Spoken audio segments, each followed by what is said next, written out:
I give up. I give up on everything. Hello everyone, welcome in Rio, welcome in Cerulean, hello everyone else. We're back with some Age of Empires 4.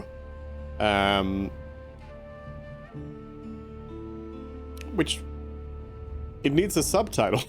It doesn't have a subtitle. I mean, I guess AoE 3 doesn't have a subtitle either.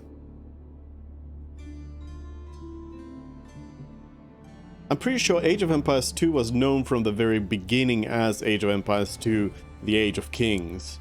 But I guess 3 never got a subtitle, so I shouldn't be too worried about this one. Huh. Anyways, yeah, we're gonna be playing some more campaign. We are... Duke fo hype, Duke fo hype, Duke fo hype, Duke fo what, Duke fo blam, peepo clap, 1 year streak. Lime's corn. Lime's corn. Peepo clap, 1 year streak, Cerulean. Thank you for the resub, Cerulean. And thank you for shouting out Rio as well. Is the whole overlay thing is like lagging out.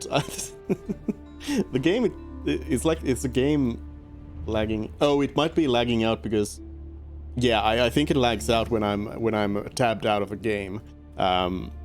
It lags out, but whatever. But let's shout out Cerulean as well. Thank you, Cerulean, for 13 months. And tier 2. Rio09 is now hosting the stream. And Rio is hosting the stream. There you can see Cerulean playing some big robot. Big the Robot is the name. Oh, I just realized. So we're going into 1141 Lincoln, and I just noticed that 1217 Lincoln is the end of the campaign. And I did notice before that this said First Battle of Lincoln. I actually have no idea about this one. I don't know what happens at the First Battle of Lincoln or the Second Battle of Lincoln. Last we played, we learned about falcons. And Cerulean Knight is now hosting the stream. Cerulean hosting the stream. Thank you, Cerulean. It was Louis VI versus Henry I in Bremule. But now we go into Lincoln. So we're jumping ahead by 22 years. I am math. And it says, the Empress Matilda made her move for the English throne, fueling the fire of the Civil War. Wait, what Civil War? Empress who? What's going on? maybe it'll tell us. Oh, I was playing Kupo Snacks too. That calls for a butt yes. Definite butt yes moment right there. But yeah, let's find out what this is all about. Wait, no, because do I go into settings?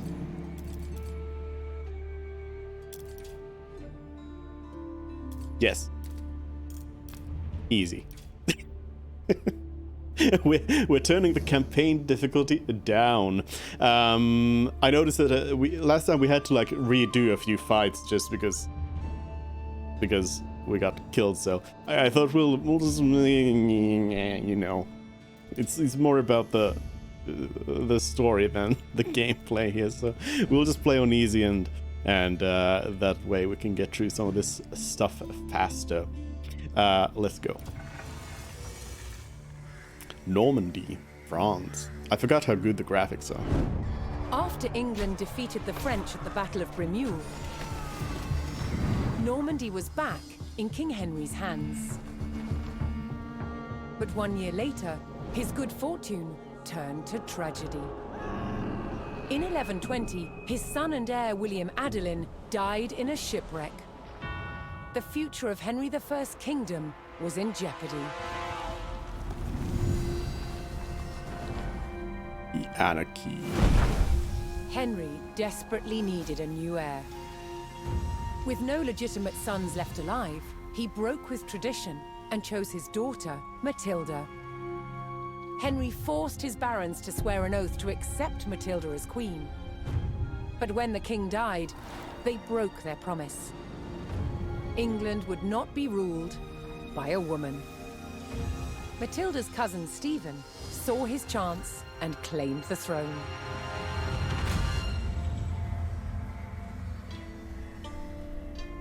The crisis moved to the capital. At Westminster Abbey, Stephen was crowned king, but Matilda wanted what was hers. She was also lining up powerful supporters who would fight Stephen for her right to rule. Their conflict engulfed England in civil war. Fighting raged throughout the land. In 1141, everything focused on one of the kingdom's most strategic cities, Lincoln. Matilda's allies had commandeered the castle. But King Stephen was determined to take it back. He besieged the castle. Stalemate. As dawn broke on February the 2nd, everything was about to change. West Common. Matilda's half-brother, Robert of Gloucester, raced to break the siege. As Robert's forces approached Lincoln, Stephen's army turned away from the castle to face them. Robert could win Matilda the crown, but only if his army could win the day. Battle of Lincoln. Ooh, 1141.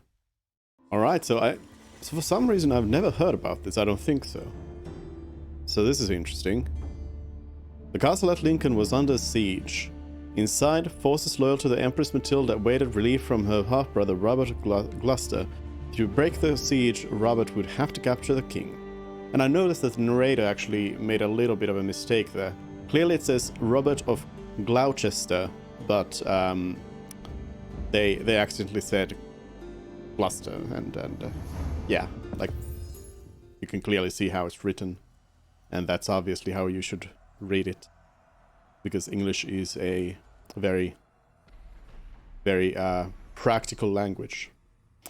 Or press any key. I don't have any key, but I do want to test this. If I press the Windows key, it didn't work. I beat you. I beat you, Age of Empires. That didn't work. Let's try... I mapped the F function keys here, so let's try function let's try F17. Oh! I was not expecting that to work, because oftentimes the bigger F keys don't actually Robert of Gloucester's forces approached Lincoln. Their task, to liberate the castle from King Stephen's siege. While behind Lincoln's walls, troops loyal to Matilda held the castle for the Empress. First, Robert's forces would stage an ambush to prevent enemy reinforcements from joining with King Stephen's army. Stealth. Only scouts can see into stealth forests. Right-click to move into the stealth forest. What's a stealth forest? This? Okay, so like this kind of a thing is a stealth forest. So the early man-at-arms here shouldn't be able to see. Oh, see into. So if I move this scout, say here, yeah. So this unit can only see what's right here. Okay, that's super cool. Move all units to the ambush site in the stealth forest. So I guess like this, is it that this sort of ground denotes a stealth forest? Or what?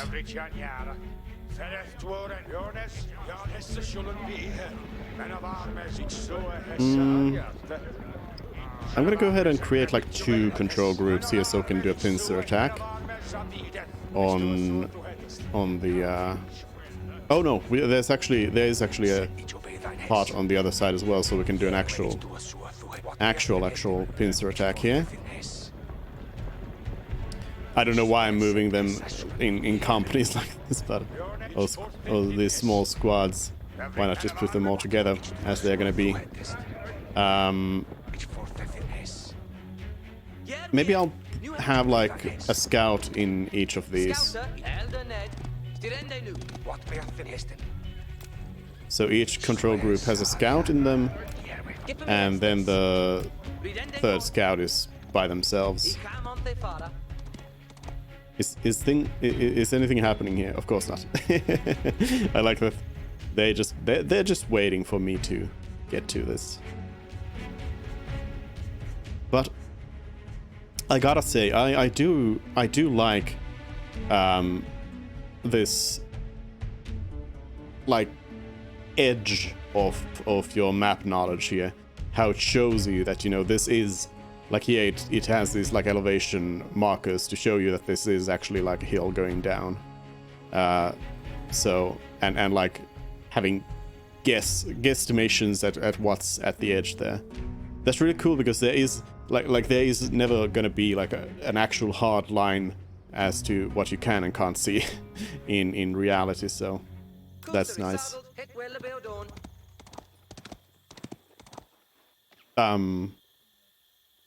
Oh, set all units to stand ground. Okay. Stand ground is V. V.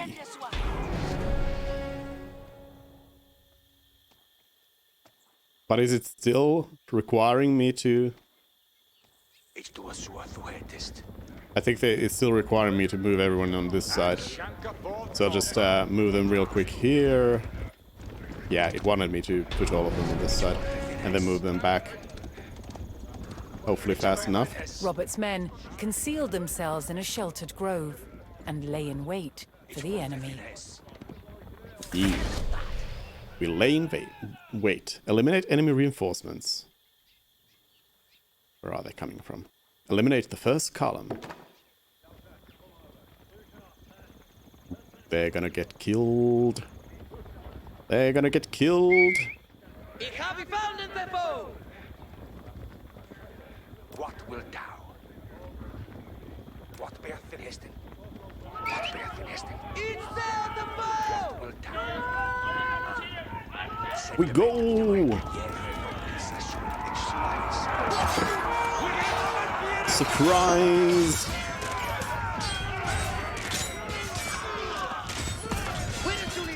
We go, we kill. Oh yeah, the scouts actually die really easy. I forgot. Yeah, they're kind of dead. Real fast.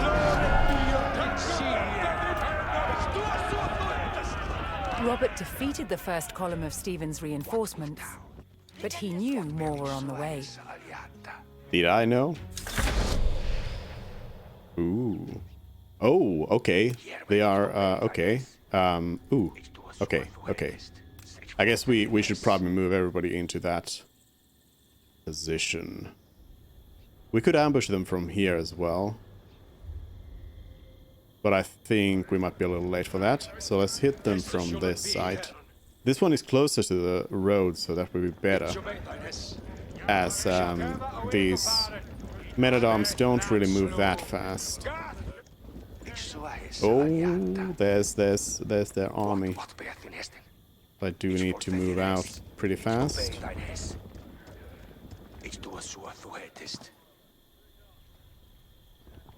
Who has the cheapest knights? I actually haven't looked at the tech trees yet and see like all the unique civ things. And so far I think we've only played as like the English and the French, right? Don't kill my scout. Alright, no scouts. Kill them all. And actually I still don't know all of the civilizations that are in the game, so yeah. Do not know who has the cheapest knights. Probably not the French, though, because the French are gonna have the strongest. With more of Stephen's reinforcements eliminated, Robert was steadily undermining the siege. Eliminate the final column. Okay, this one we can again pincer attack. Now we have the problem that we don't have a scout that can see out of this thing. So I'll just have to kind of I guess I'll have to put one person just out here to stand and just like be ready to go in. I mean, we also see from the minimap where the column is walking, but you know. So team 2 will hit them from behind.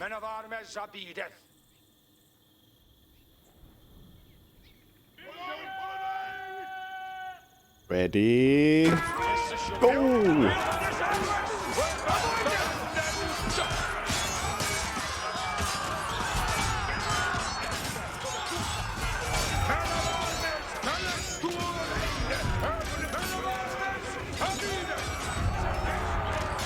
Got him.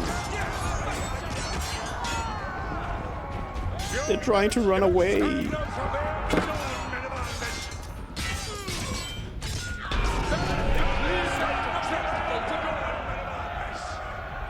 Robert's men decimated King Stephen's reinforcements and were poised to break the siege. Reinforcements have arrived. Continuing the push towards Lincoln, Robert sent in a large company of reinforcements to aid his vanguard. To further weaken the siege, Robert would need to cut off Stephen's supplies. He targeted the nearby market town. So,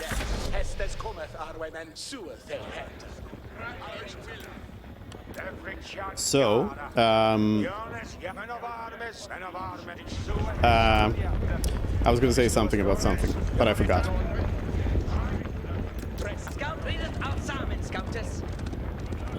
Something about something. Destroy the enemy market town. Easy. We'll go into the ambush site as well.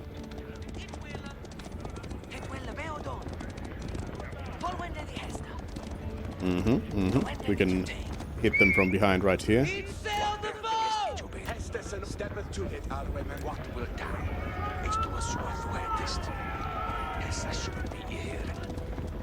Ah, yes, you can... It doesn't really... Oh, no. The scout went in. You can like hold down and aim in a direction, and the formation will take that direction, even though it doesn't show any sort of like ghosting like it does in well, other games that allow you to do that.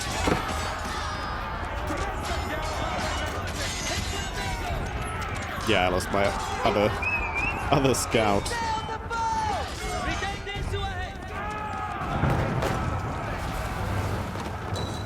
We'll let the villagers go.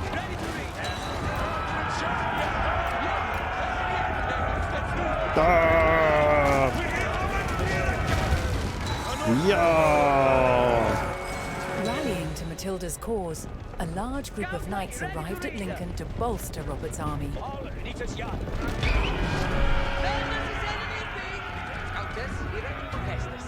With the market town in ruins, King Stephen's supplies began to dwindle. Saving game. Robert received word that Welsh troops under Matilda's banner were en route to join forces with him. But King Stephen had the roads to Lincoln heavily guarded, and the route was not without risk, even for the hardy Welshmen. We're gonna go save them. Rendezvous with the Welsh allies. Let's go. Oh yeah, now I remember what I was gonna say. I will wanna redo these missions with cheats. If it allows you to cheat in the campaign, because I want to see like the whole map is mainly what I'm interested in.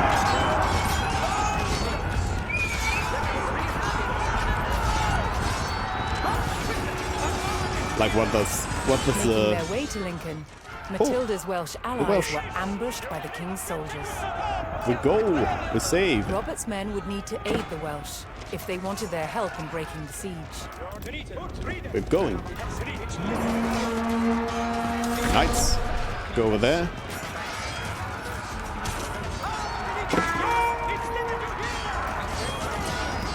Save them all.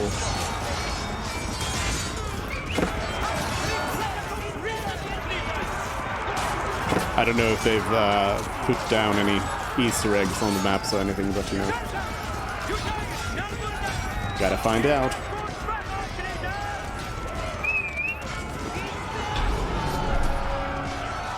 Objective completed. Joining forces on the road to Lincoln, Matilda's allied troops made for the castle to lift the siege.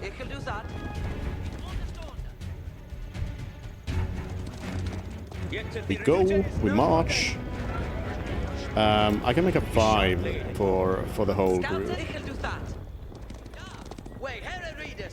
Without the scouts.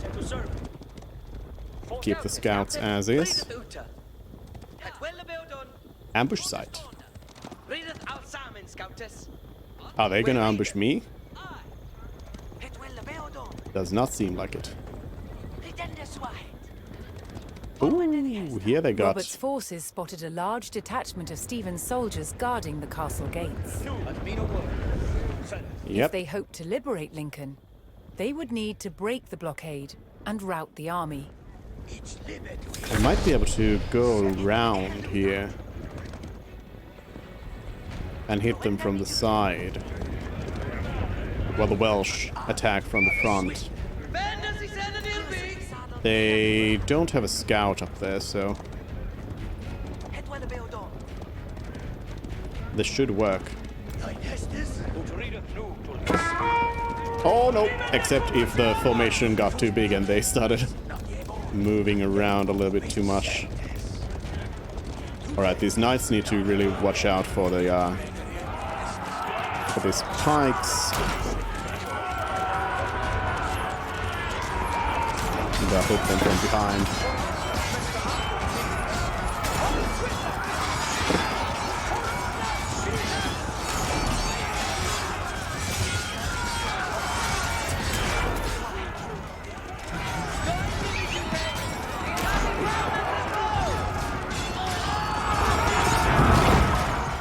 So I'm really interested in that springald. I don't know what it is. I wonder if they'll have a documentary about it. Surely they will have some like siege weapon documentaries, at least Trebuchet. But I'm expecting some others as well.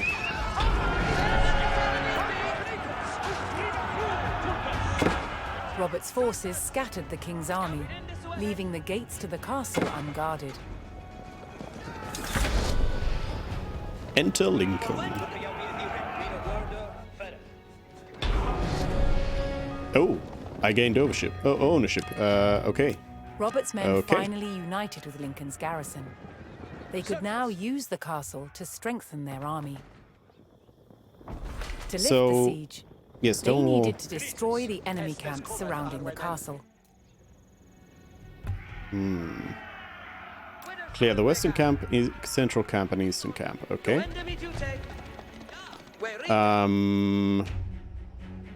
I wonder if they... I mean, this probably isn't like a defense map, so... Probably more about just going around here and destroying them. I'll have the scouts kind of check out the situation. Basically, we just need to hit one of these camps and then... then we can swipe in at the others. Let's see, can we get to the western camp perhaps from the side?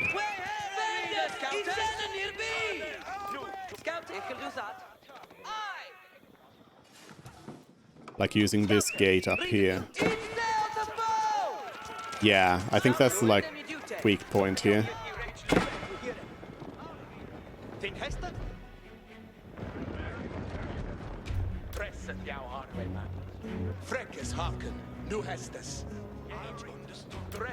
I'll have these spears come in and reinforce my infantry. They are coming in with some troops, but the Welsh and the others are definitely going to be able to hold that off. Okay, these spears decided that they wanted to come in through that. Interesting. Interesting.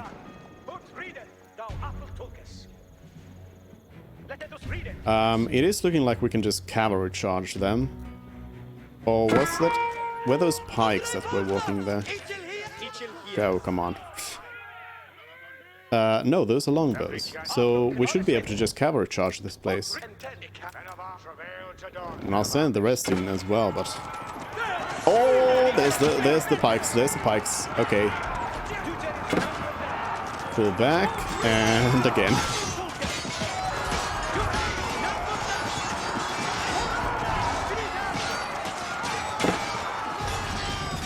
The spears are really quite effective against any knights. This one knight is soloing everyone here.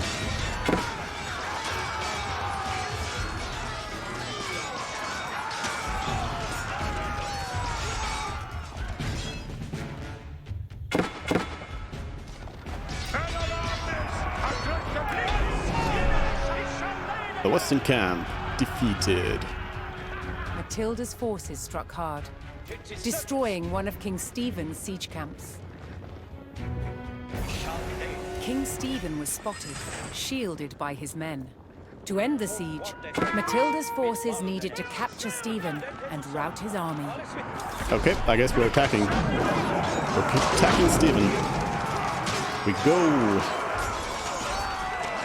Those mangonels. Those mangonels. Let's have the knights go in there and destroy them. They are gonna... Oh! Oh! I only just noticed this. Yeah, the mangonels. They took our troops out. Ouch. Ouch. Okay, so we need to... Oh, okay. Probably should have noticed that. We will need to create a new army real quick. Real fast. Range of minute, arm of minute, arms, citadels, springles. We don't have infinite resources or anything. We have some, so I'll make that upgrade, so we can get that up. That one.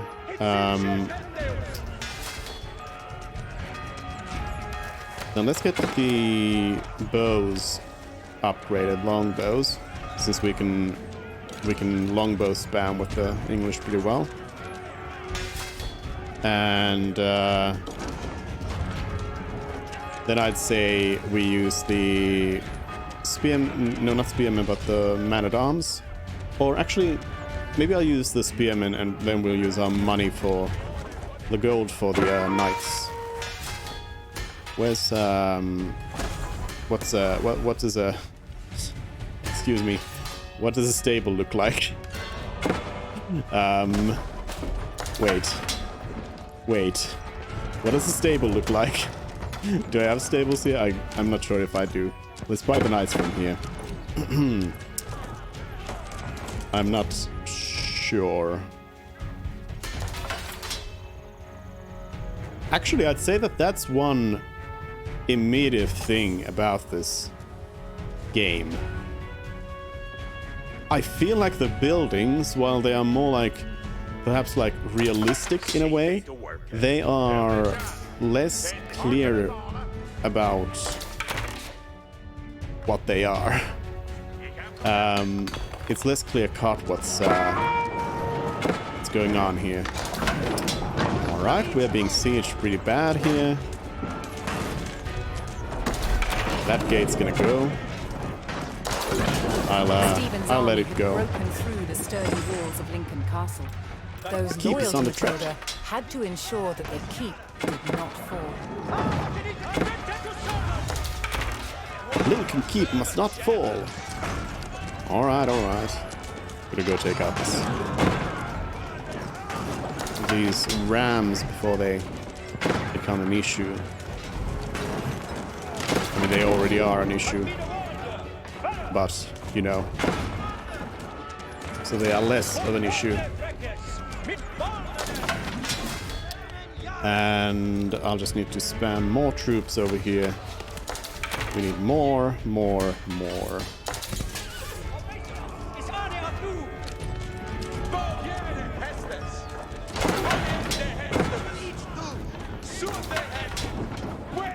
The archers.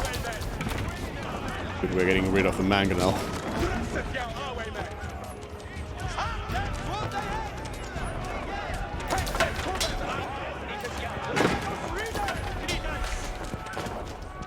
The rams need to be kept down.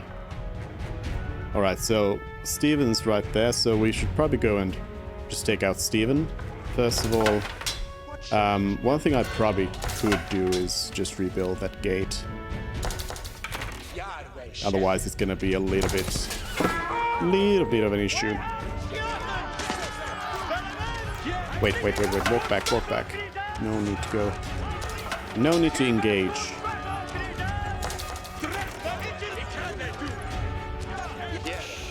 Engagement.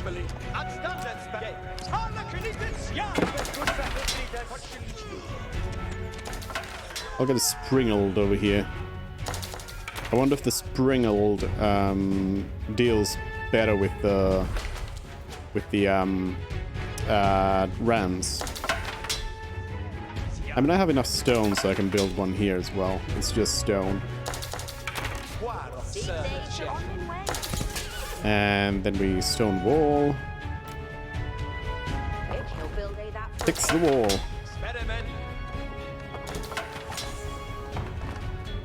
Springald emplacement. It doesn't seem like it increases the range of the thing. And I don't know, how do I tell that it's got one of those? I guess it becomes like stone. We got another mangonel over here.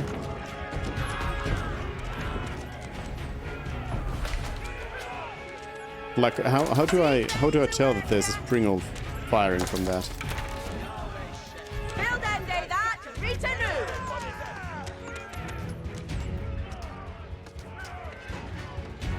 Getting another battering ram ready over there.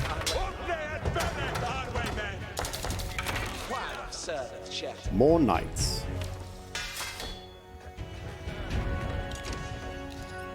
And let's give some upgrades as well.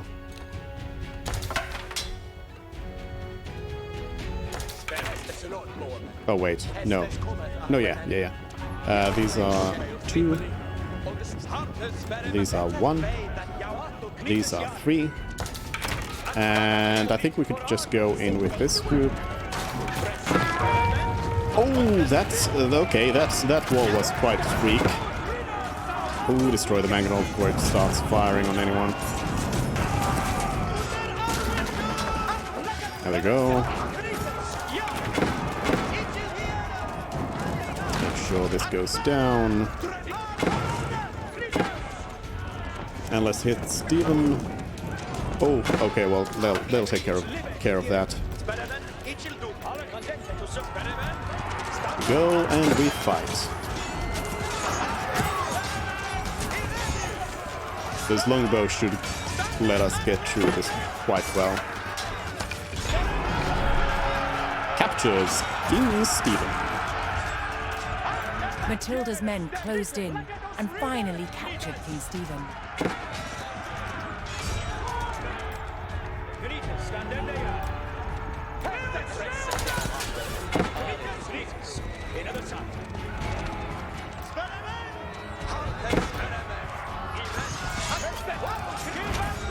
We move. I don't have armor, men-at-arms there, so that doesn't help us. I guess we could go for... Oh, so they do have traders.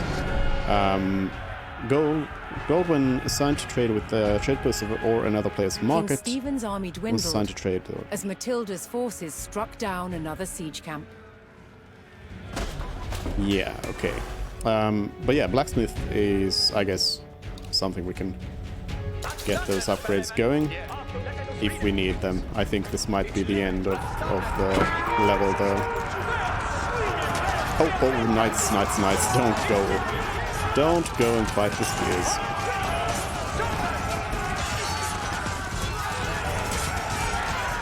Run away!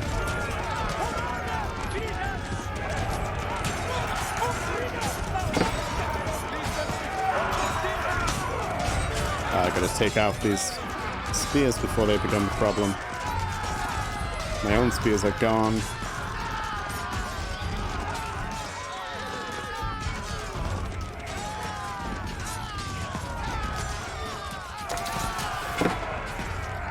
The king's army was scattered, and those who didn't fall fled.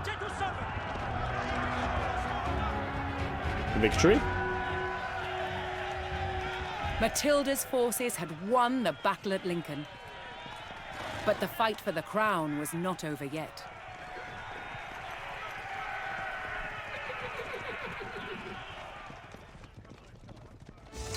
Victory! Yes.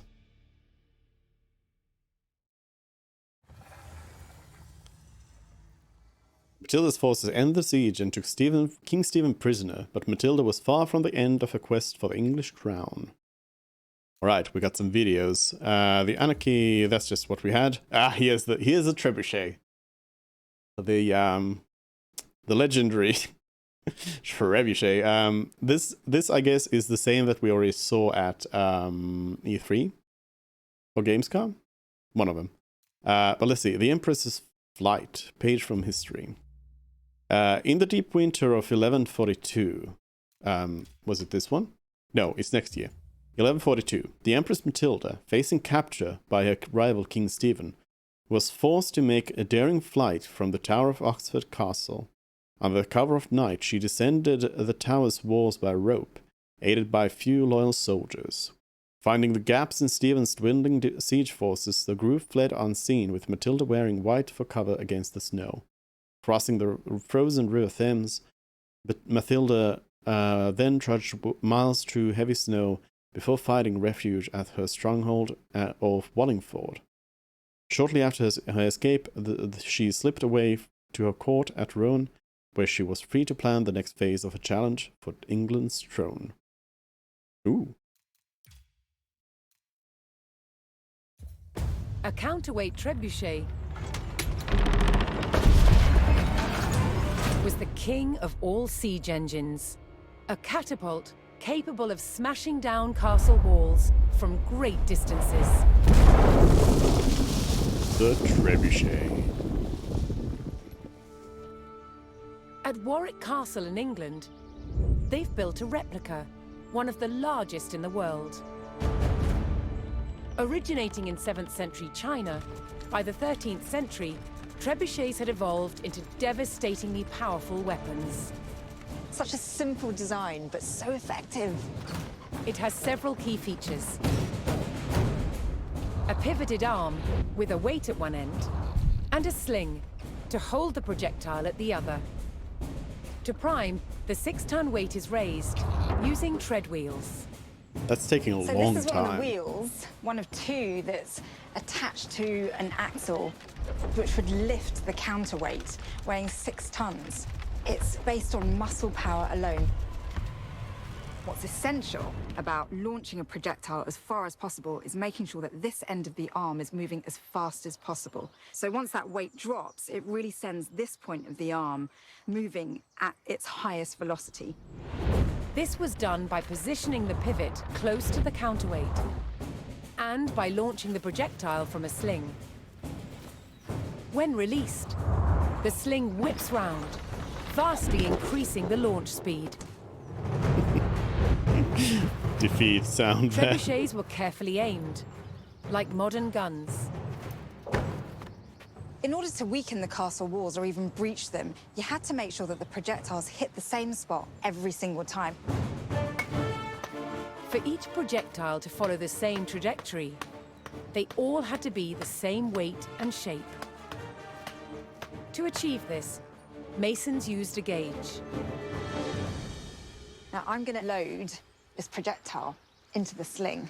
Oh, this one must weigh about 25 kilograms, but some projectiles can get up to 150 kilograms. That's the weight of 2 men. If they weigh 75 kilograms Trebuchets were also used to throw burning tar, beehives, even dead bodies. Anything to cause maximum distress to the enemy.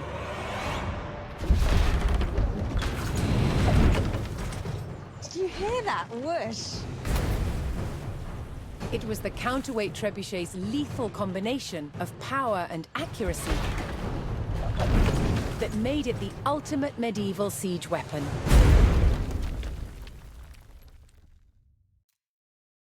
Like that whoosh sound is something that I've always I've associated it with the sound effect of a trebuchet in Age of Empires 2. I haven't really clicked that yes, that would be the actual sound that the thing is making. But I guess it is. Continue. Victory over King Stephen at Lincoln gave Matilda the upper hand in her fight for the English crown. But in the years that followed, fragile loyalties shifted, and under threat of capture, Matilda was forced to retreat. As her holdings in England came under attack from the king's army, it fell to her son Henry to keep Matilda's claim to the throne alive. The Siege of Wallingford, 1153. Matilda and Stephen's battle for the crown would all come down to Wallingford. If Matilda's army could hold the castle, she could restore her claim to the throne. Trade routes generate gold income, but traders are vulnerable to attack and cannot defend themselves. Ensuring your trade routes are protected is vital. Units on walls have increased visibility and attack range. They also get a defense bonus, making them harder to hit. Oh, okay. So you do want them there.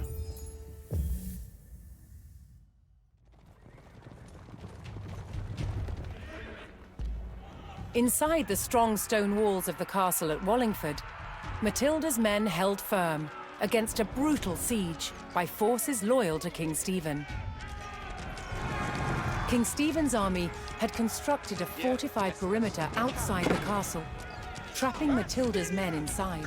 However, reinforcements were on the way from Matilda's son Henry. Her forces needed to hold the walls until they arrived. The building is damaged. Use a villager to repair it. Yeah. Give me a villager. Let's fix that. So I think this is just gonna be like a defense. Yeah, we gotta defend for 10 minutes here. So let's make sure that our economy is good. We want to have a bunch of stone. Town center. Let's get some stoners over here. We want pretty much everything. I guess we want to get these these infantry units here as well, so they can take out any like battering rams that jump out. But yeah, then we'll definitely want to. We have one of each buildings here. I'll just have to find them. But we want to build some more stone wall towers over here. Build stone wall towers to shoot nearby enemies. We will. I have enough for 2. And also the network of citadels, and then we'll get a springald emplacement here once we have the stone. We can probably get this with just a bunch of stone, honestly. And then we also want to have veteran archers for sure. Maybe hoping crossbows? To claim Wallingford, King Stephen's siege forces launched a renewed attack on the castle.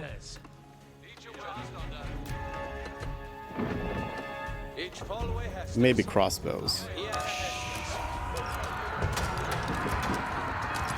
Get the springald emplacement here.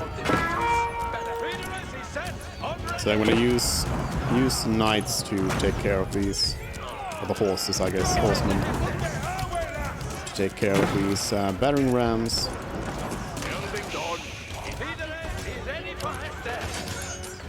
Move back, no need to fight.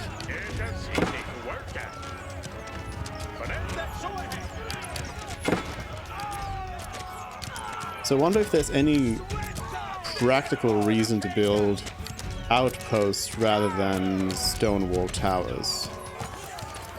I don't think so.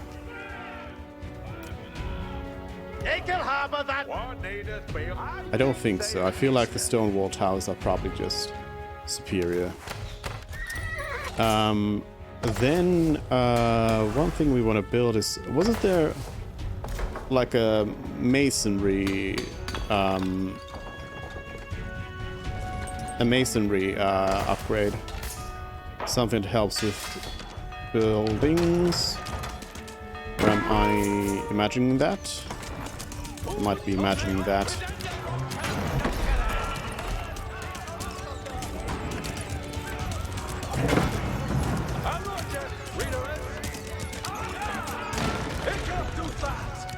Destroy the rams.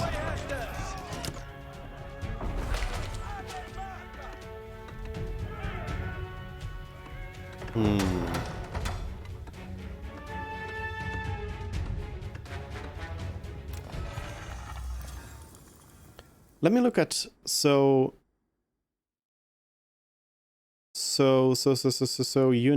units.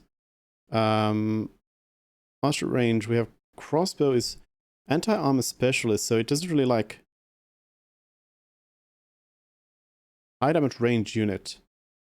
Really tell me much.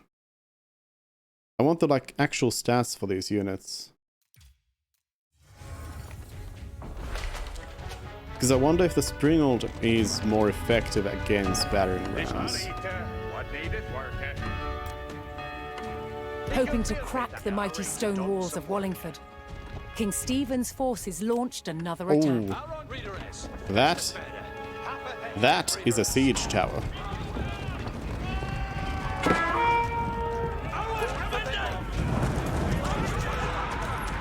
We shall destroy that before they... Nope, I think they are gonna get the units on top there.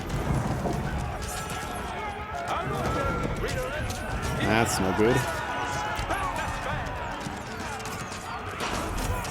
Take out those archers. Now they're coming in with a battering ram again.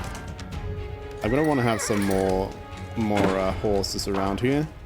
We could probably do the light horses, to be honest.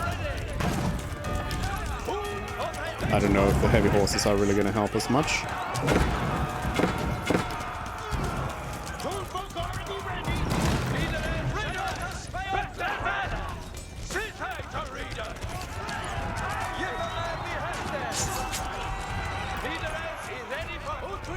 Matilda's forces repelled the attack and held the castle.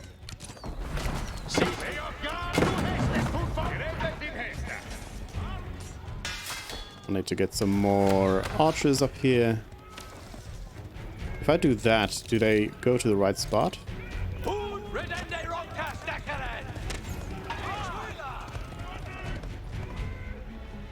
Come on, attack! Why would they just stand there? Silly horses. Alright, veteran horses. Okay, well, get out of there then.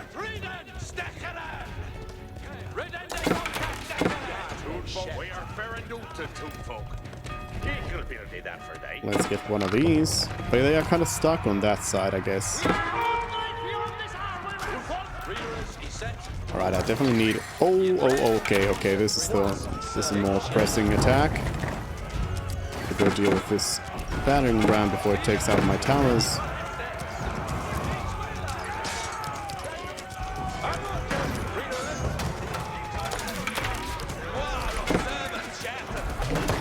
I guess like one Springald emplacement per pairing here would not be a bad idea.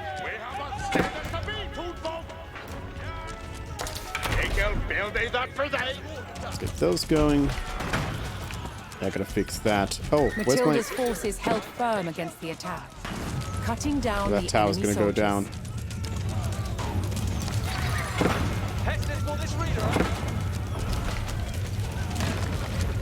Ooh. That's a close one. Wait a minute, I'm gonna bring in a villager to fix this. It's burning. It's burning. Hello? That's no good. Okay, yeah, they do go to the right spot there. Come on, villager. You can make it. Run. There we go. Getting a fix for that.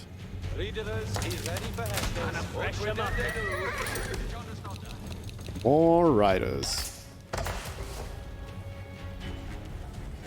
Oh, we got the council hall, so we can get some longbows from here as well. I'll put like 5 longbows on that. And let's put 5 longbows maybe here? No, they probably won't attack that.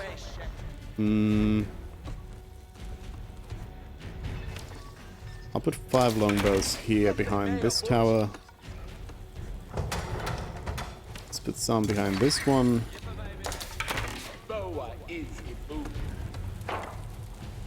And use 5 longbow strats. Springald. They are coming in with another siege tower.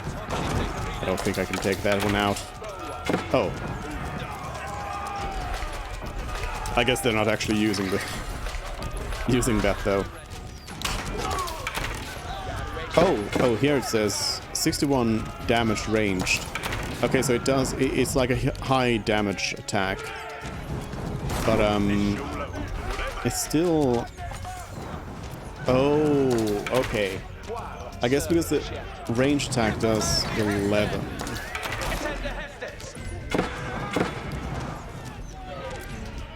Yeah, okay, I guess I understand how that works Matilda's now. forces received word that Henry's troops were getting closer to Wallingford. Soon Henry's the almost combined here. numbers of the two armies could tip the scales in their favor. So it does help. The springald helps with taking out siege weapons. See they to work. Why do I have a bunch of... Oh, I'm out of stone. Okay, well... no more stone. Greased axles. Oh, boiling oil we should have gotten. And I guess also balanced projectiles. And probably wedge rivets. Reader, is he ready for Hestes? Half a minute. Are they gonna land in with any more attacks? Oh, Henry's forces are here. At last, Henry's reinforcements approached Wallingford. United under Matilda's banner, the two armies were ready to engage Stephen's forces. Are we? Are we ready to engage? I guess we are. Okay, well let me pull out all the units. Not you. Let me pull out all the units. And we're just gonna hit them from two sides here. And trust in the towers to hold everything else.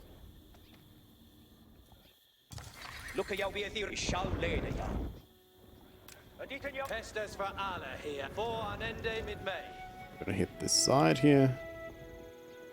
Destroy the English outposts. Just these? Just the outpost?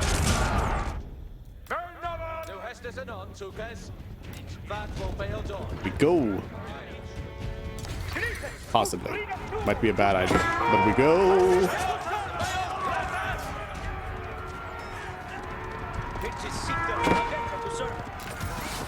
Trade post. Are we gonna learn about trade posting?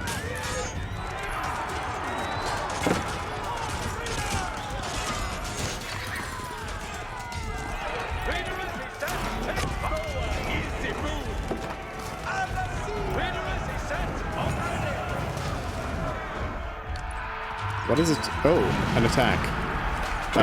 This is not the Henry and best. Matilda's forces struck out at the besieging army, weakening the enemy's hold on Wallingford's perimeter.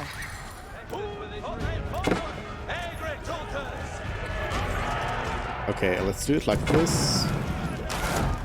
Can they handle? No, they're not going to be able to handle that. I'll pull Team 4 back here to take care of this. I don't know what the bail condition here is, but it's gonna happen. It's gonna happen real soon if we don't stop them.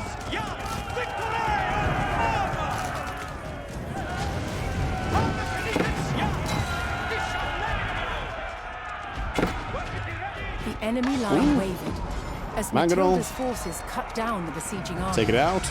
clearing another section of the blockade. Take it out.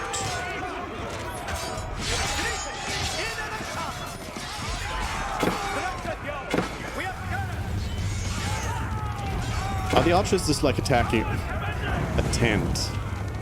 Come on, archers. Why you gotta be like this?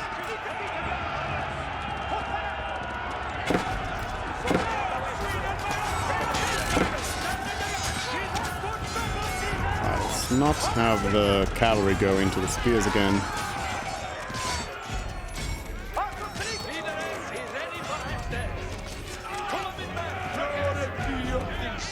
Yeah, for the order. No, we're Agatha. They are the evil red ones. The baddies.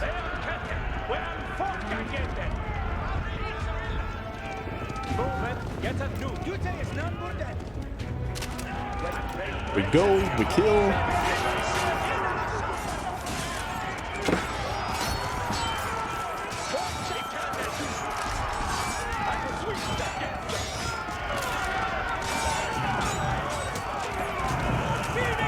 Oh, okay. The crossbows seem to. Wait, let me just create a crossbow so I can check it out myself. I guess we have some here somewhere, but yeah, here we go. Just show me the crossbow. Matilda's show me forces the. overwhelmed the enemy and cleared the castle's perimeter. Defeat the final attack wave. Oh no, wait. I'm trying to check out. Here we go. Yeah, they have plus 21 versus armored. So there is an up. Like there's a bonus against armored. It's a thing, a separate thing. But it also seems like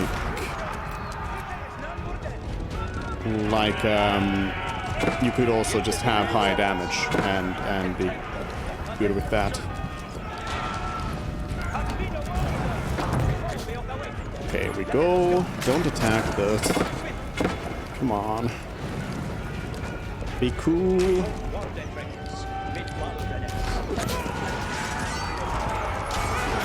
They really want to destroy that tent. Really.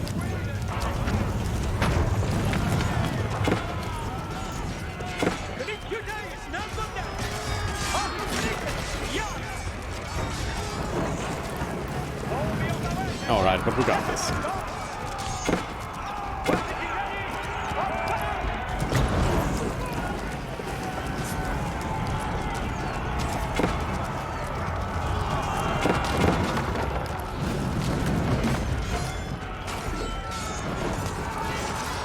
Yeah, so siege towers can be quite dangerous, because you can just skip the walls.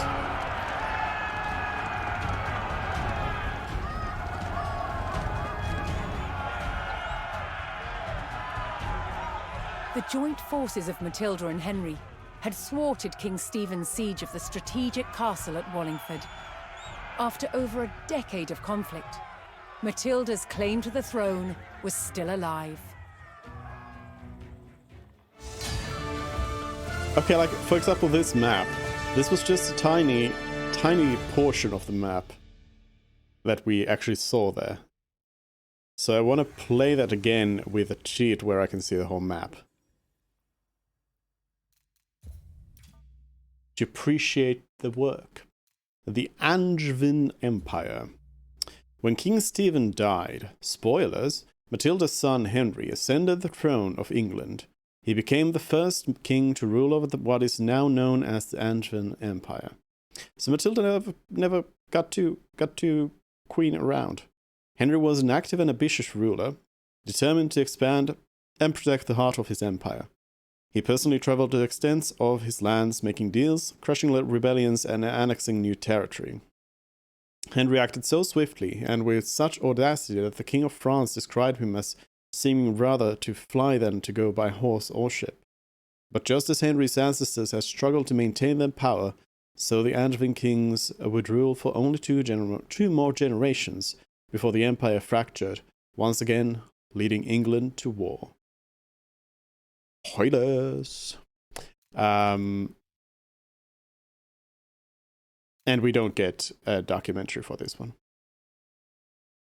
Sad. Wallingford. At Wallingford, in the shadow of the castle, Matilda's faction, commanded by her son Henry, proved it was still willing to fight King Stephen for the crown. But after 15 years of conflict, both sides had had enough. So, they made a deal. Matilda would surrender her claim to the throne on condition that when Stephen died, her eldest living son Henry would succeed him.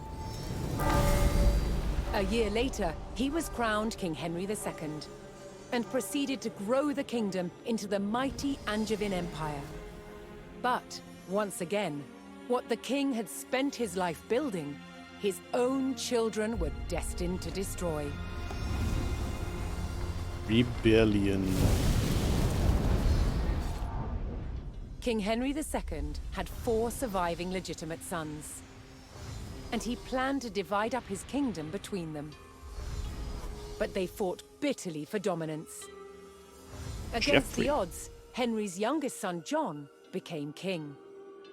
But King John was deeply unpopular.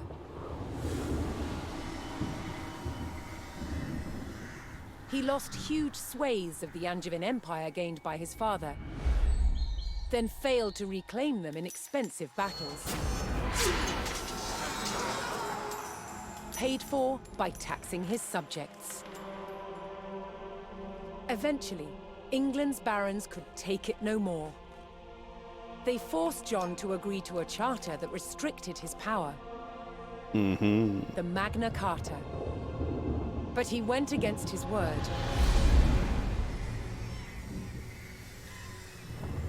Dover. Furious, they rebelled, inviting Prince Louis of France to invade England. In 1216, Louis sailed to Dover and set his sights on taking this. Dover Castle. Held by forces loyal to King John, it was commanded by Hubert de Burgh. He described the castle as the key to England. He was right. If it fell to the French, so would the kingdom. Siege of Dover. Another siege. How's it gonna be different? King John had angered the English barons. In full revolt, they invited the French to invade and take advantage of his weakness. One key fortification stood in their way, the castle at Dover. Just go around. Just go around. Leader units have special abilities. Select the lead. Oh. Units on walls have increased visibility. And KK is here with hydrate. Thank you for the hydrate.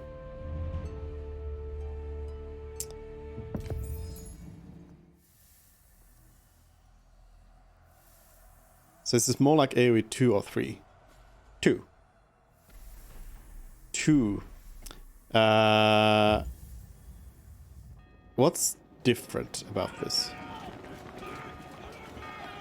Asked to invade by the rebel barons, Prince Louis's French army launched an assault on the castle at Dover. Opening a crack in the outer defenses, the invading forces charged the castle walls. The garrison at Dover would meet the French with clenched fists and an iron will. Dover could not fall.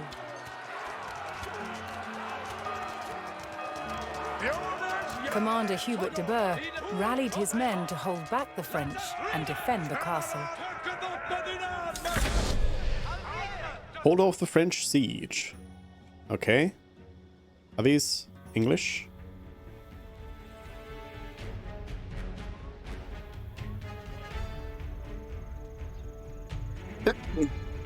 Ah, sneeze.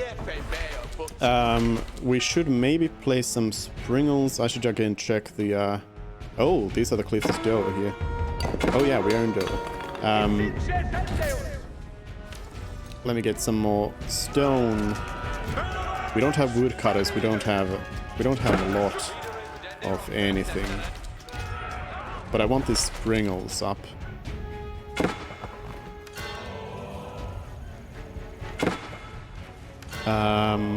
So there was, what was it? It's the arsenal, so this one. So I want boiling oil, silk bowstrings, yes, for increased range. Let's step back. I'm gonna handle that. Battering ram. And what else we want to do is we want to upgrade our archers. At the very least, we want to increase our ranged damage.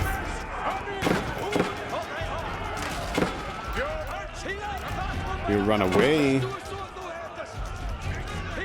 I'm gonna go and attack these archers here.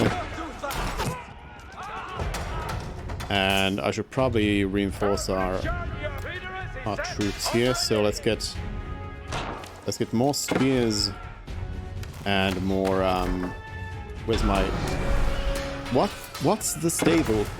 What does the stable While the look like? castle's garrison thwarted the first French attack and prepared for a second, a don't have new one. resistance force was building in the English countryside. Resistance. Willikin of the Weld. A skilled bowman and fierce patriot, known as Willikin of the Weald, began to muster a resistance to the French invasion. Wield. Determined to keep the crown in King John's hands, Willikin would rally every available archer to the cause.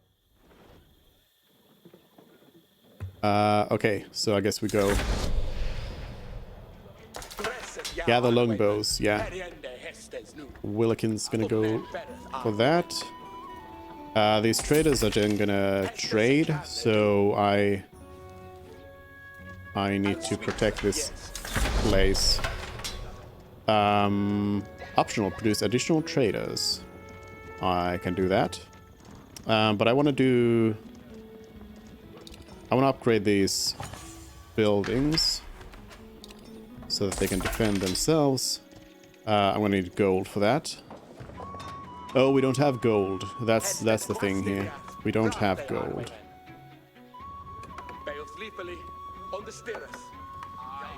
Hello. Join me. Excuse me. Join me. Hello. Okay. I guess I need to go here. We have a sprint. We have an arrow volley. Well, where then? Trade. It's at home market. Okay. Hestes cometh, Arwaymen. Foliende Hestes. Presseth jou, Arwaymen. Foliende Hestes.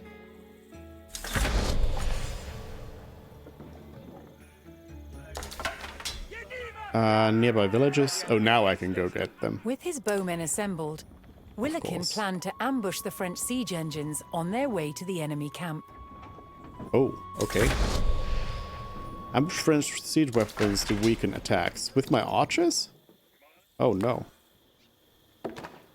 Traders can become a trade. Can be direct travel between their home market and neutral trade place and light. Yeah. Okay. Yeah. That's how traders work. I know. So I do want to create more traders so we can get gold. Otherwise, we won't have any. Yes. Hestes and on, Borne. Sewers ahead. Siege weapon. I could probably send in. Oh, but yeah. So we don't have. I don't think we have. Yeah, we don't have a stable here anyway. So let me make a stable so we can get some horses. Would have been good to have the horses join in here, because these archers are not going to be able to take on the siege weapon by themselves. I don't think. They're gonna need a little bit more than that. That's gonna be high ground. This would be... Oh, but that's the end of it. I guess we have to hit them here. Willikin has an active... Yeah, movement speed. Let's run. We run. And then we're gonna volley. Oh, I guess the siege weapon wasn't even well defended, so yeah. So yeah.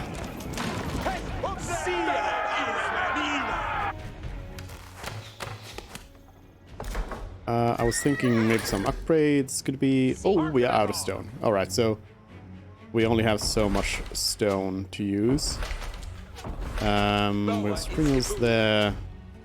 There. I think I'll just build like double springholds over here. Oh, there's more siege weapons. Of course, of course. Should have known. So we're gonna take these out, and then I'm guessing there might be somebody here as well. Some more troops to rally.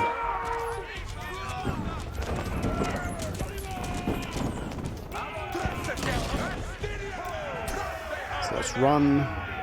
Also, something I need to do is... Or I guess I just don't have any wood here. Or anything else for these villagers to really do. Willikin's resistance force continued to grow, adding more skilled men to its ranks.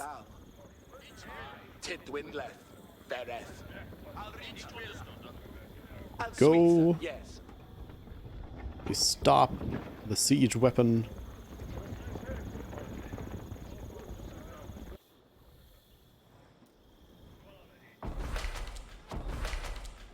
Should probably fix that as well. But let's get a group of horsemen done. And also, I forgot that I need to be producing those. It says I should create 3. I'll create 1 more, since I have a gold right now.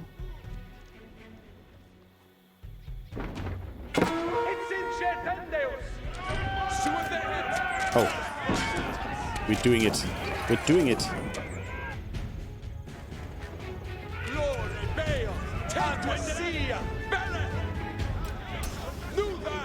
Run.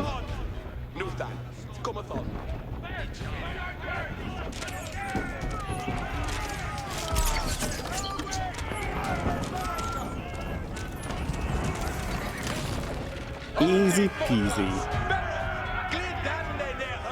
Go for the... Oh, we are preparing for a second French attack. Yeah, that is true. I should be preparing for an attack. Let us create...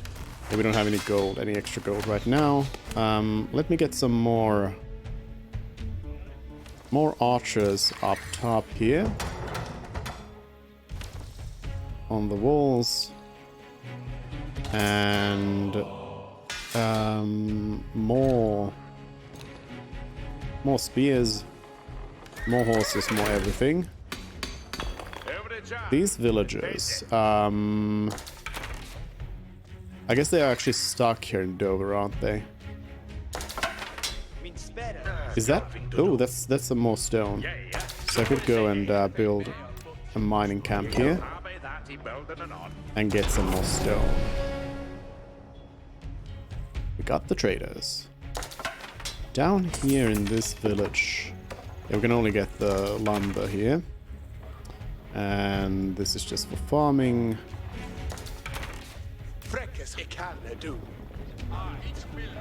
I guess they are not sending any more siege weapons, so we can send Wilkin back to like around here, so Wilkin can hit these forces maybe from behind. I'm not sure if that's a good idea. I think we should maybe leave them as an outside force here.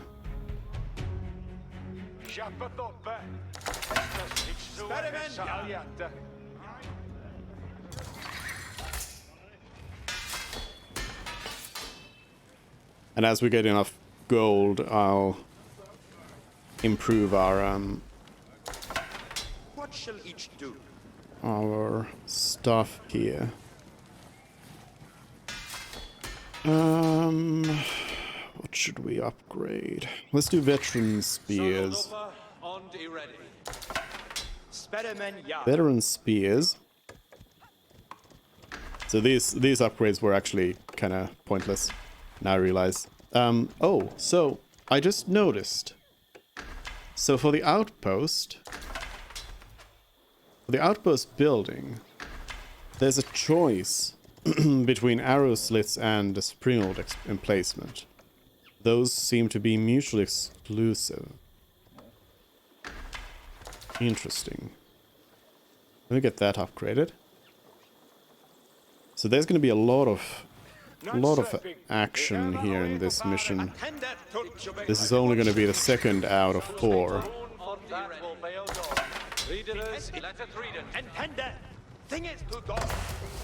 I guess we could always produce some knights as well to reinforce the mounted troops.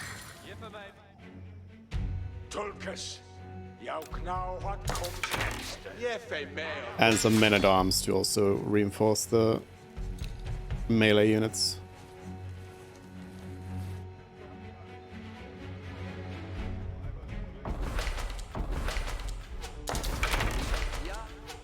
I have the springles built everywhere here. They're gonna give us some good defense. I could add a few towers maybe.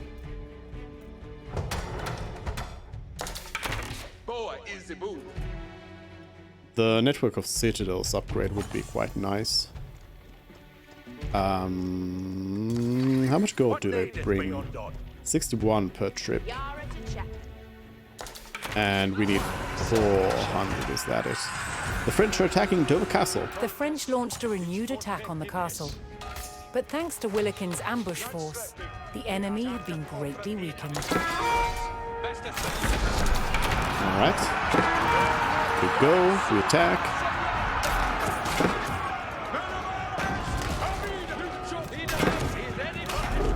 Oh, mangonel. Destroy that real quick. Mangonel. The siege tower seems to be empty, which is nice. Mangonel down. Yeah, that siege tower is not going to be a problem. Let's go back. We go back.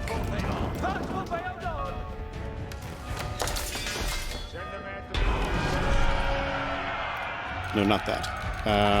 Oh, that was it. We defeated second attack. With Willikin's archers weakening the siege from outside the castle, the garrison at Dover repelled the French attack. Willikin ordered his archers to resume their strikes on the French reinforcements.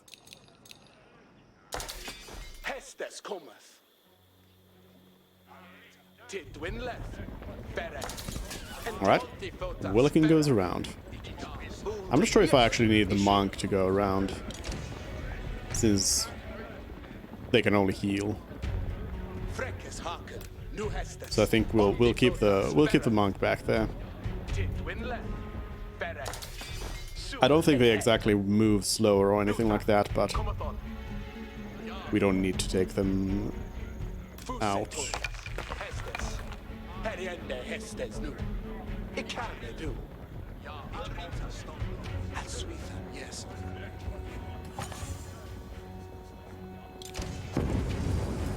We camp. We snipe. Men-at-arms are just running in.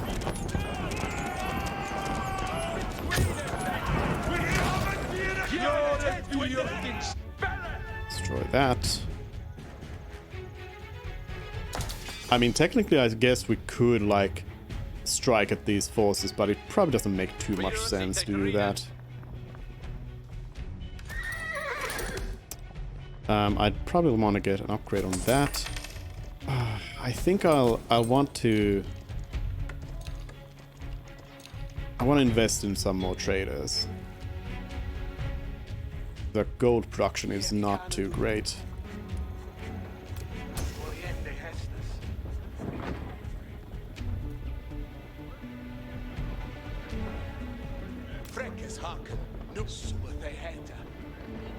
Need more gold.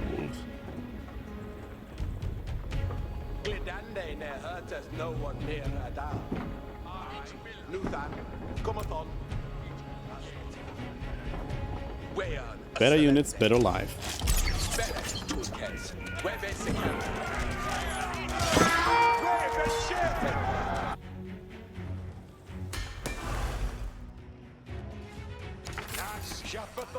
Nu, Tulkes, sæt et. Dresset jer over med glidande nær hørtes nogen never i dag. And back. Buljende hestes. Ondi botas. Bedre. Glidande nær hørtes nogen never i dag. I kan du. I mean, we don't need to... Oh, it is... Camp only regenerates health on the... Oh, no, no, no, no, no, no, no, no. Stay back. Do not attack that place. But yeah, it only regenerates the archers themselves. It doesn't help any other units, unfortunately.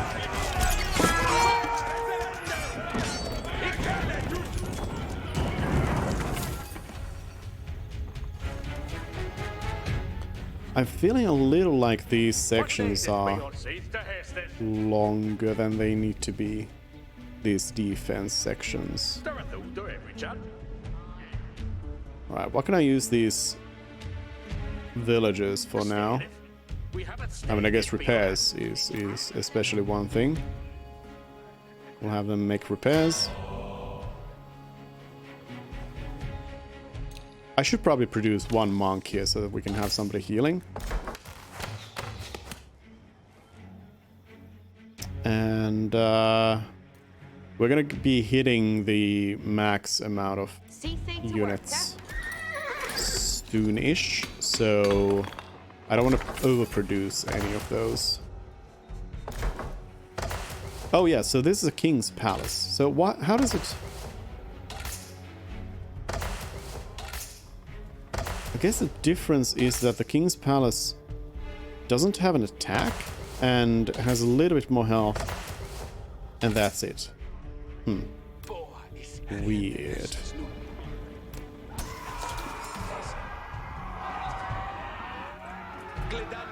We go. We're just gonna stand ground so the monk doesn't start running after us. Okay, do any healing? Ich be boon to hearing.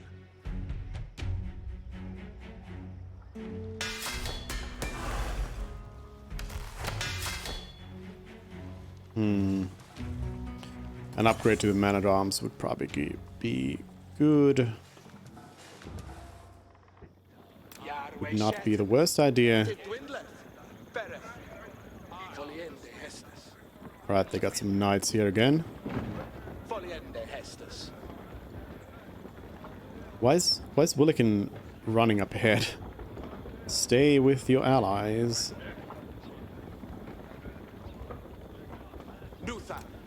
Right, we go.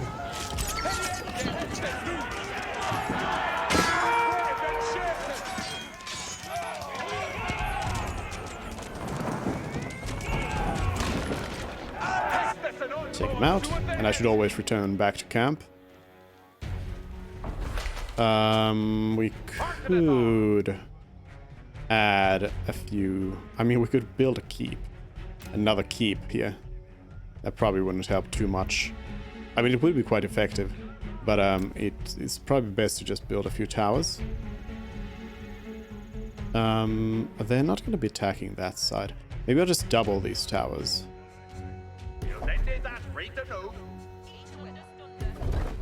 Like that.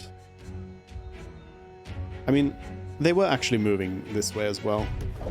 I have enough for 2 more towers, so... So let's place 2 more down.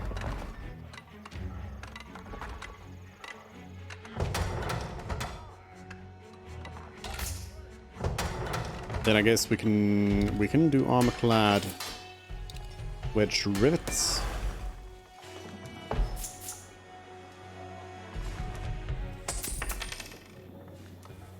There's no trade or upgrades here or anything. Oh yeah, so here's one. Well, we don't have a stone, but I want to know if that's. I mean, I guess that is how it is.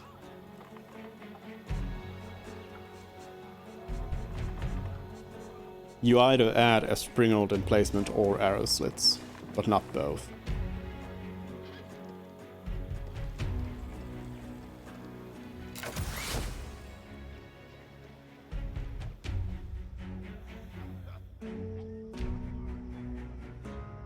45 minutes. These villagers are not going to finish all the towers in time. Any other upgrades? I don't think so. We don't have any gold right now. We'll get enough gold for the next waves. We'll be fine. Naxidol here. Hello, Naxidol. Welcome in.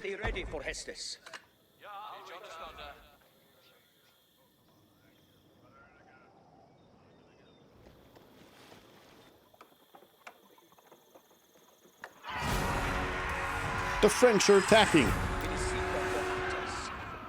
Willikin's archers had decimated the French reinforcements.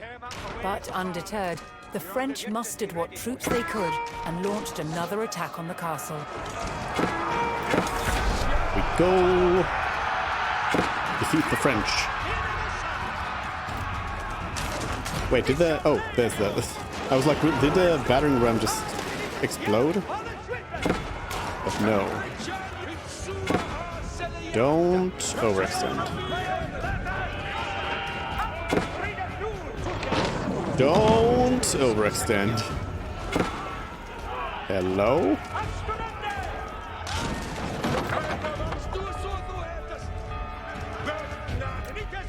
Alright, back inside the castle. Oh, that's it. Okay. Another attack down. Okay, well the last one's gonna be The hardy easy. English garrison held fast, refusing to let the castle fall to the French invaders. Willikin rallied his archers to continue strikes on the weakening French. Yee. Reinforcements have arrived. For Willikin? I guess so. That's a small amount of reinforcements, but I guess this whole group isn't that big.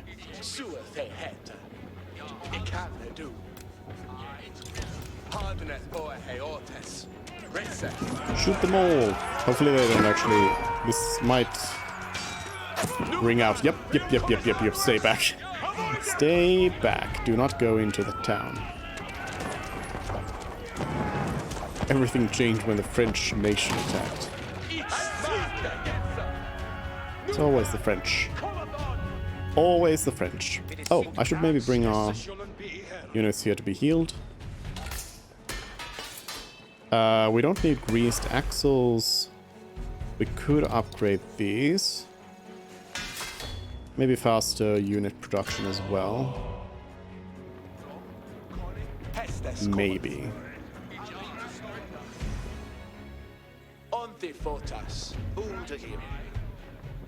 The range on the monk heal seems to be really low. Though, now that I think of it, it is also in past games. It's a low range on that. This upgrade only gives like healing rate, yeah.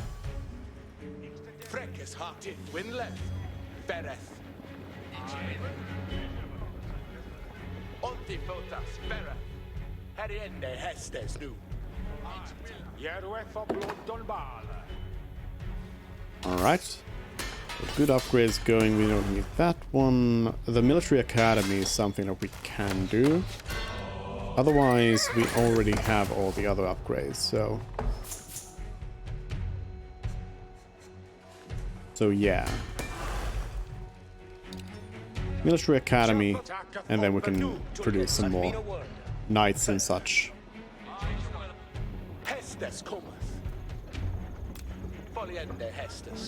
We go, we attack.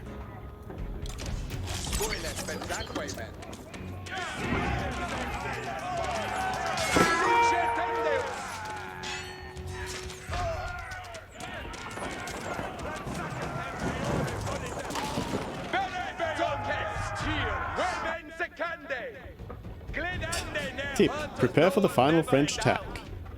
Thanks for the tip. Be prepared.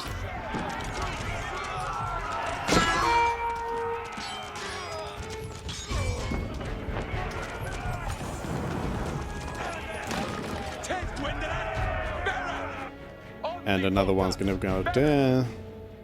Can I do waypoints?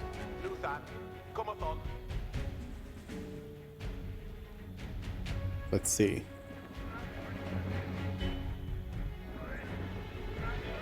Are they waypointing? Let me test it again. Yes, they do waypoint. I wonder why it doesn't like show you any sort of indication about the waypoints. Like dropping a little flag where you waypoint.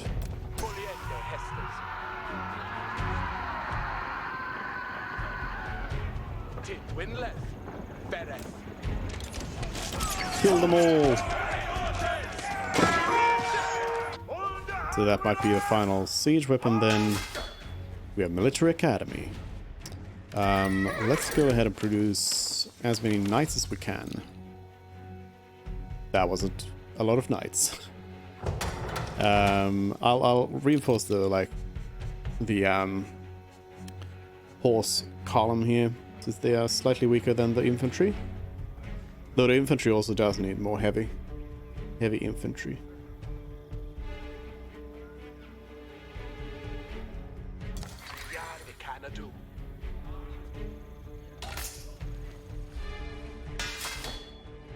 So I will produce them as well.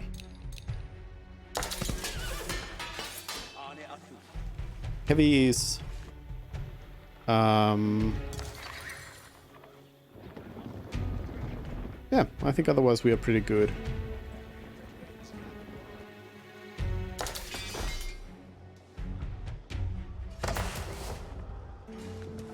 The Council Hall can also create some more archers. But do I really want more archers? I'll get a few.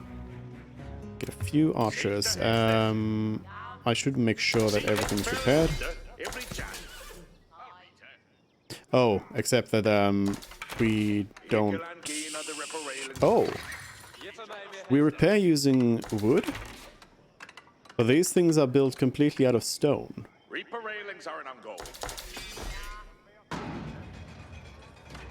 Does do all repairs require wood?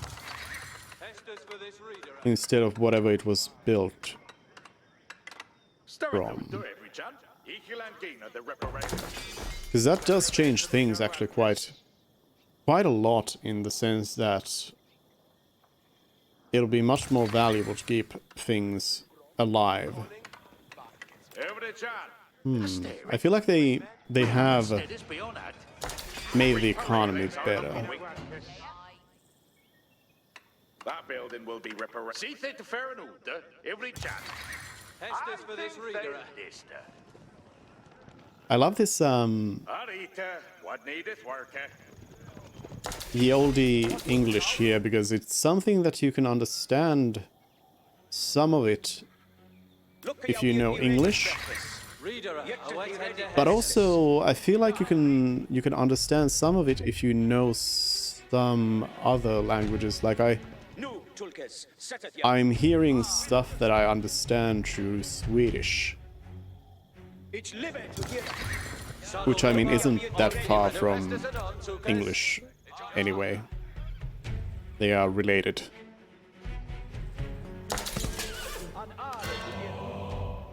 But it's like, it's something that you kind of can understand and kind of cannot. Hestes for this reader.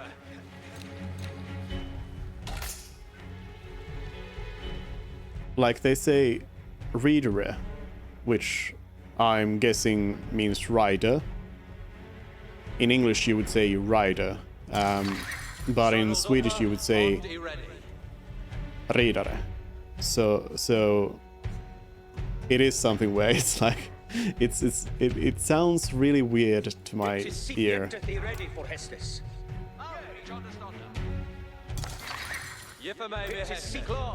This is a mickle matter. Club and Shanka forth. Look at you be ready. Duty is none but dead. All is with. Like you can understand some of it.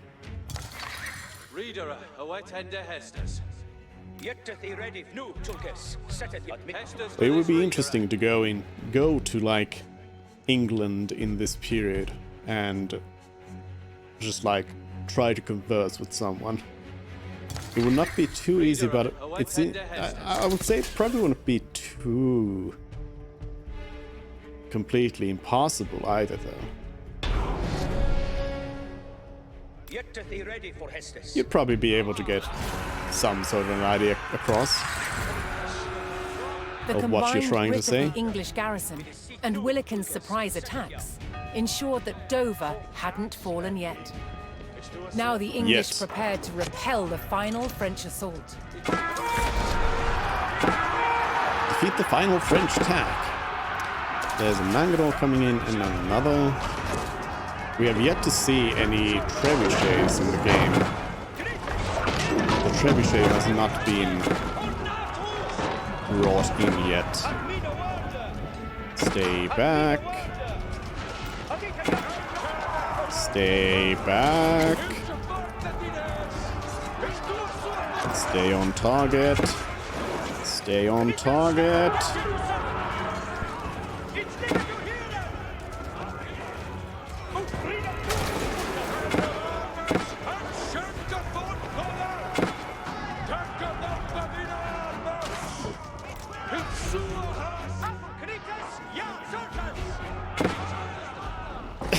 They're actually destroying the palisade over here.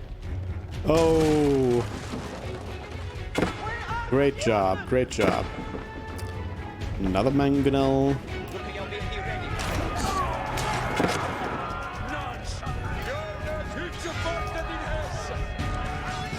Stay back.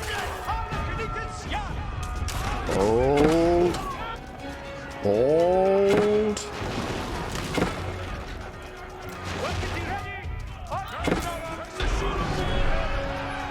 Objective completed. Got him. We beat the French. The tenacity of Hubert de Burgh's loyal soldiers forced Prince Louis and the rebel barons to abandon their siege at Dover.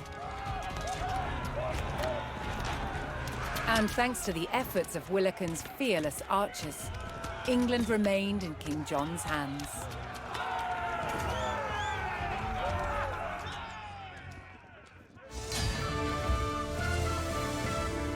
Victory!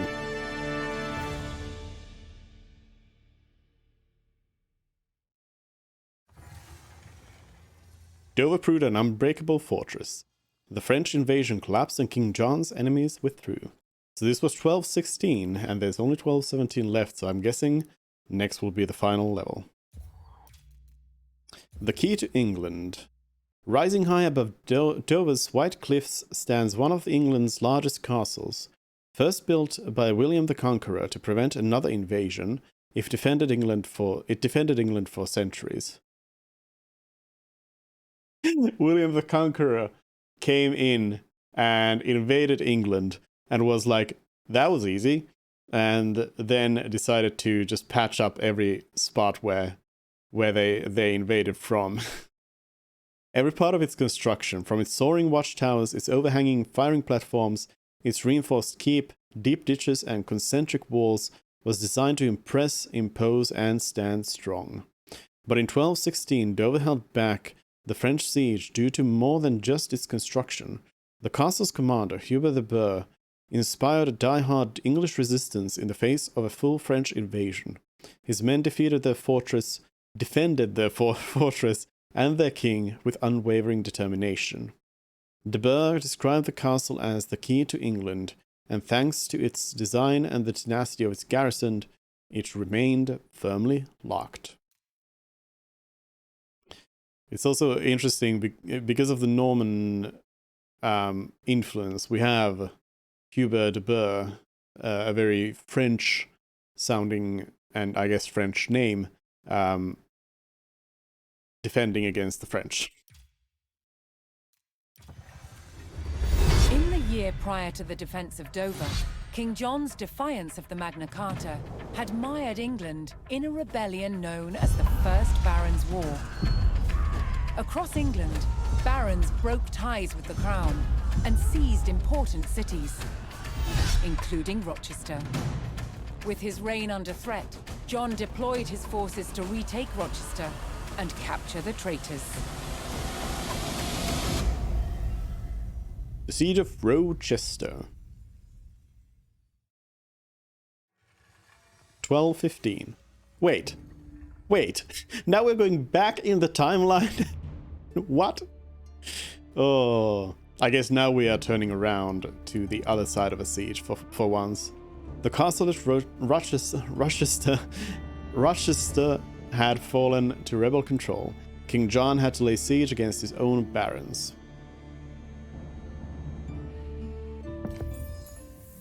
Play. King John's men arrived at the outskirts of Rochester, set to retake the castle and drive out the rebel barons within. But Rochester was a formidable fortress that protected the route to London, and the rebel barons were prepared to lay down their lives to hold it. Before King John's men could hope to retake the castle, they would need to reinforce their position by capturing the village of Chatham. Capture Chatham. Chatham. We attack Chatham.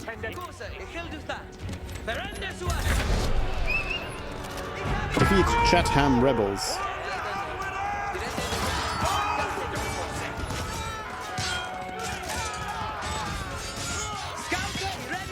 Don't kill my scout.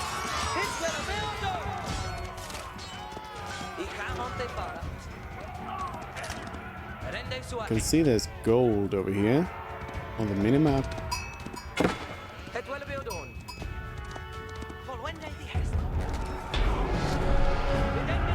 Captured Chatham. The king's men secured Chatham and began preparing for an arduous siege. Rochester's keep was protected by strong stone walls. The king's army would need mighty siege weapons to break through. The mightiest siege weapons? Produce trebuchets to breach Rochester. Yes. Build a landmark. Okay. That's a lot. A lot of sheep. All the sheeps. Now we actually have a river here. Are we gonna be able to do something about that? A sacred site. Do I have... No. Okay, so what do we have? We have some people working on different things here. Monks can secure sacred sites. Oh, we have a monk. Let me get a mining camp going here first. Secure the sacred site by moving your monk onto it. And they should also create a mining camp for this stone. Alright, it seems like it takes a while. It's not an instant thing. Build a market.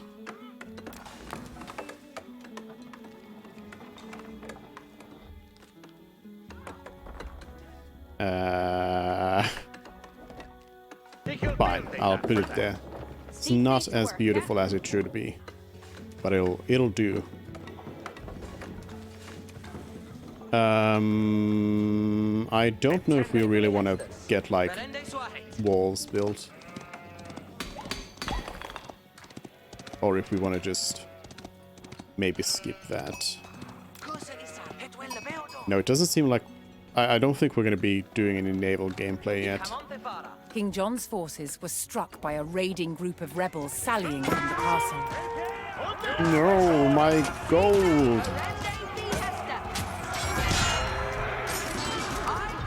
My gold!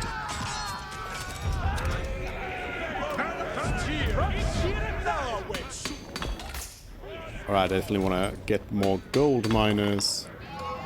And then we'll get the gold upgrades as well. Oh, we're gonna need to age up first. We have all the upgrades, it seems.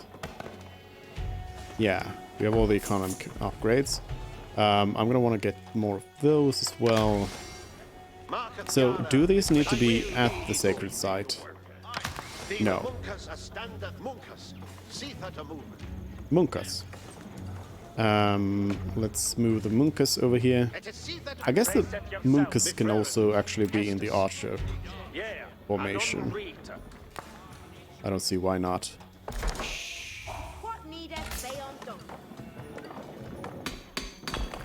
What needeth be undone? Okay, let me put down. You go and farm. I'll put down these animals. Them over there. So, I mean, I do have this, but I don't have a place to trade. Perhaps down the river there. Okay, monk, heal. Target wounded units. There we go. I'm doing it. I'm doing your thing. Go look around there. And I'll want to have... I'm going to get a bunch of villagers to work on these. So we'll have a ton of food. Relic.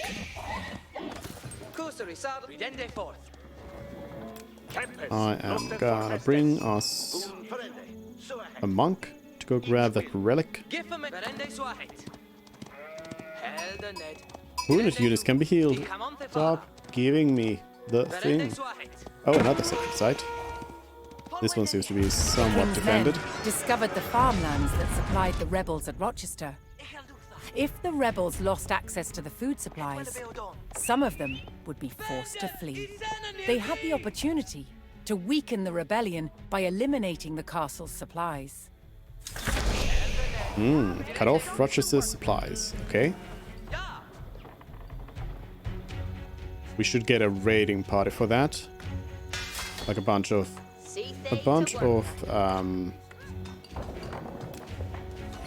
horses for that.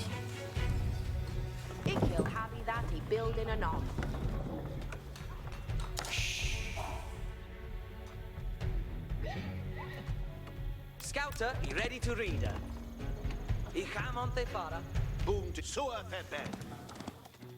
I don't have a monastery just yet.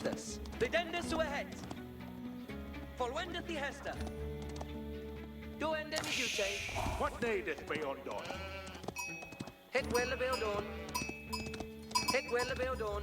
There's so many sheep. All the sheep. All the time.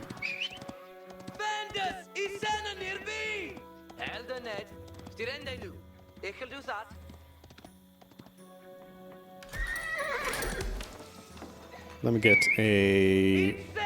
Yeah, I'm gonna use horses. Bunch of horsemen here. What's this lone veteran spearman doing here? Bunch of horses are gonna go out. You have surplus resources. Select market to trade. What if I don't? What if I don't? Another sacred site? There's a lot of them. Oh no, the monk! Wooloo! Wooloo no more. Alright, we're gonna stagger because we have a mangrel.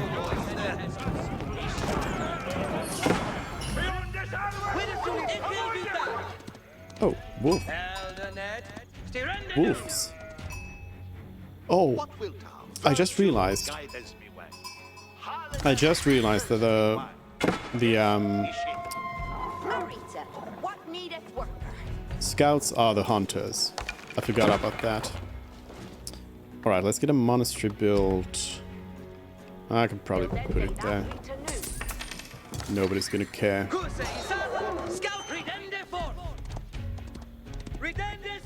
Another sacred site. We're gonna be able to produce like tons of gold here.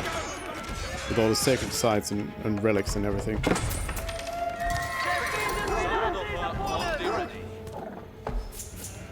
More horses. I'll get 2 more working on lumber.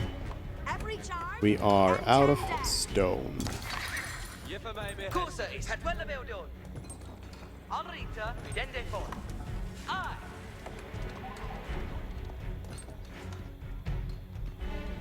I'm not seeing any more stone on the map either.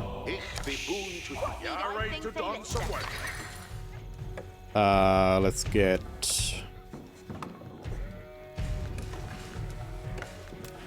blacksmith next. They aren't like nice spots to build anything. You gotta have nice spots. Why are you even playing the game otherwise? Let's go get that sacred site. Where's the other monk?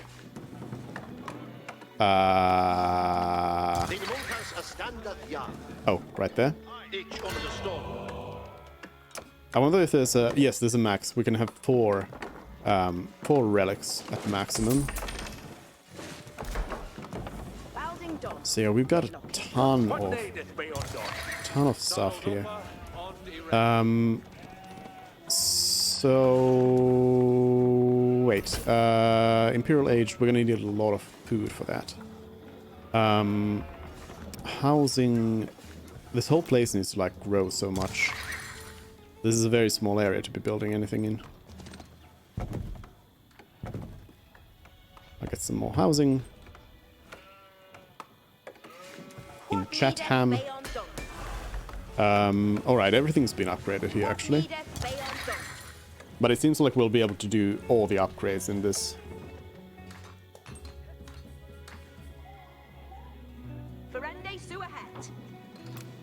Let me get an outpost built up here. So that we can see beyond the stars.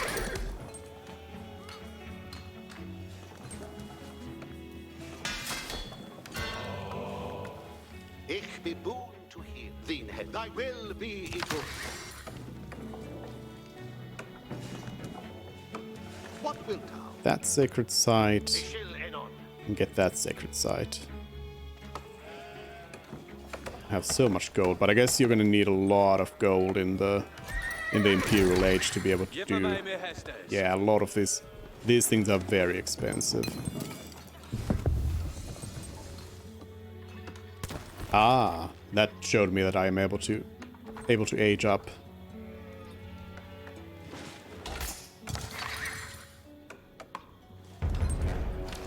Somebody in Trebuchet! Extra ready for weapons, Yara! Squat that! This shooter will do the So let me build a springled emplacement here then. On this outpost.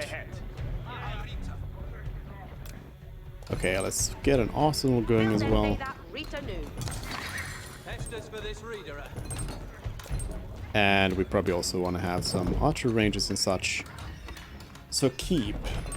I mean, I guess the keep does have technologies that are unique to it, so I should probably also get a keep.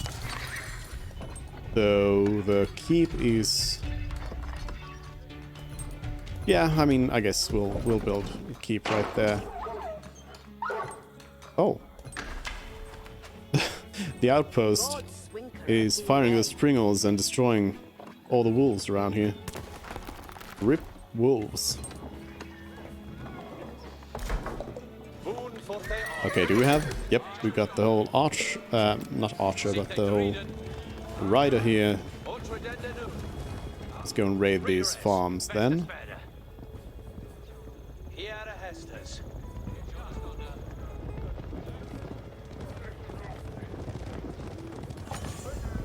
And once I have some idle villagers, I'll build that upgrade.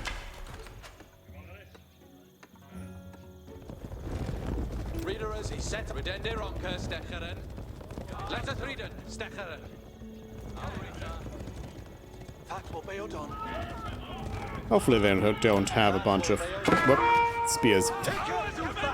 Instantly spears.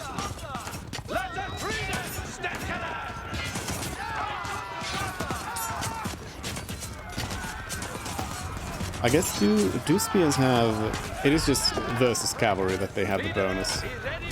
I was thinking they might have some sort of bonus against heavy cavalry in particular, but no, it's just any sort of cavalry.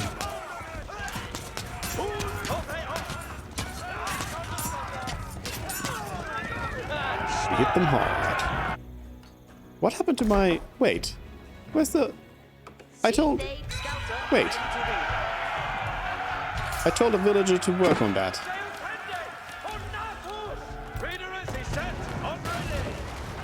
Oh, what's up? Lazy villagers. It's always lazy villagers.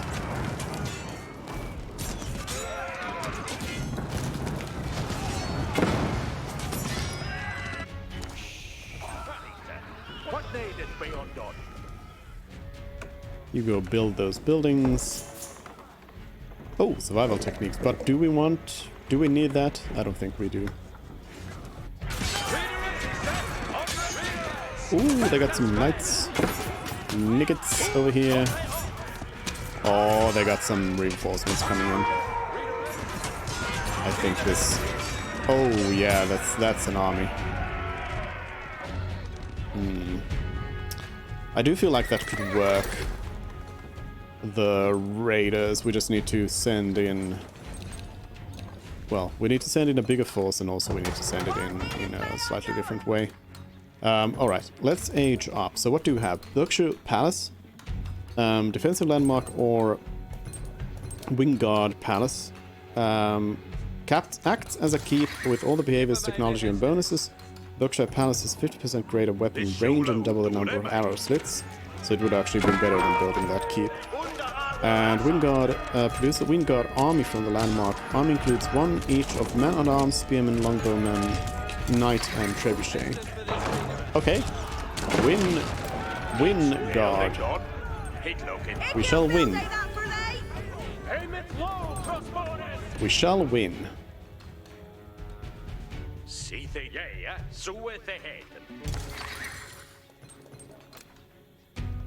And let's just keep building more houses. Why? Why have they made the road curve like that? That is evil.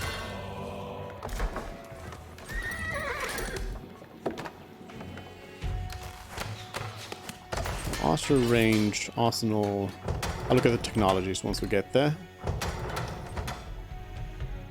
We can do network of citadels, upgrade on armor clad.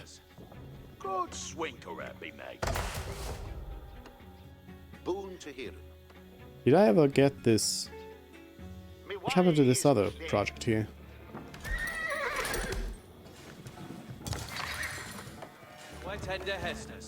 I mean, I suppose if they are attacking us with a bunch of cavalry, we could also counter them with some spears over there. I'll send the riders to kind of try and go after the mills, and then have the infantry try and tangle with their units. Oh, another relic. Where's... I guess here's a monk. Sacred site. Oh. The wolf's gonna kill. The wolf's gonna kill me. Cap it. Cap it fast. Actually, the wolf is only dealing barely any damage.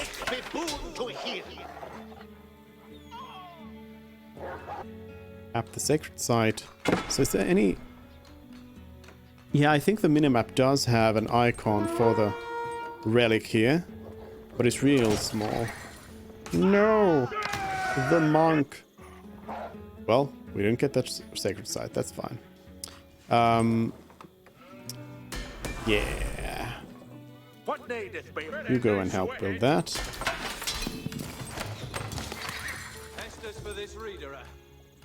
And since we have free time, we'll build that.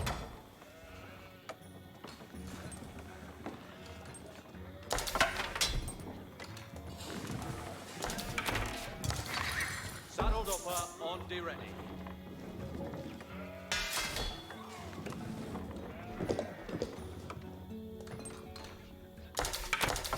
Maybe I'll go and cut off those supplies later on, not just yet. Let us mine some more. I mean, I can build an outpost, but I don't have stone, so I can't upgrade it. So I'm not sure if that's going to really help me any. I forgot to keep exploring here.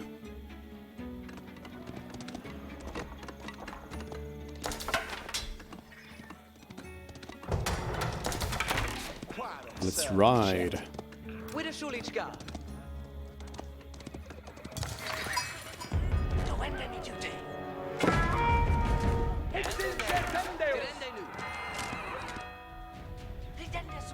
Seem to have some more camps over here. A new age begins. Produce trebuchets. Optional, build a siege workshop. Because I can also produce them from the keep. Yes. Counterweight trebuchet.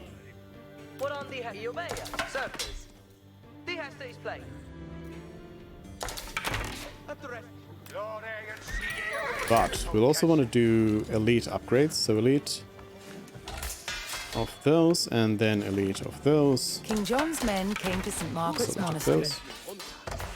Although the monks would not take sides, they would provide medical care for wounded soldiers.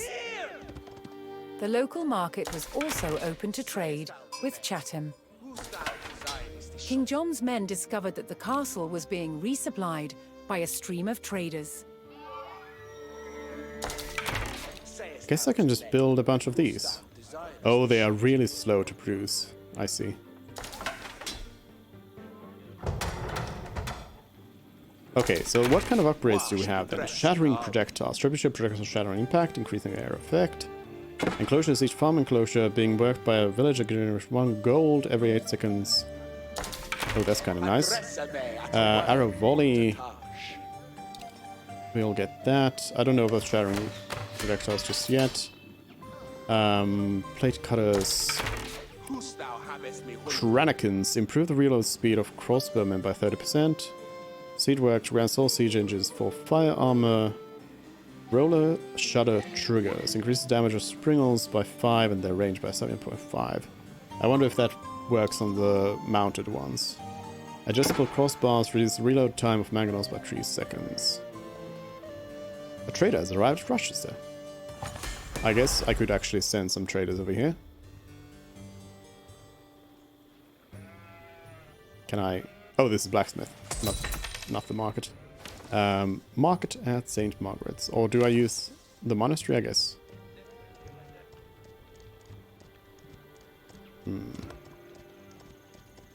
So we'll also be able to hit those traders. And I probably actually should start with that.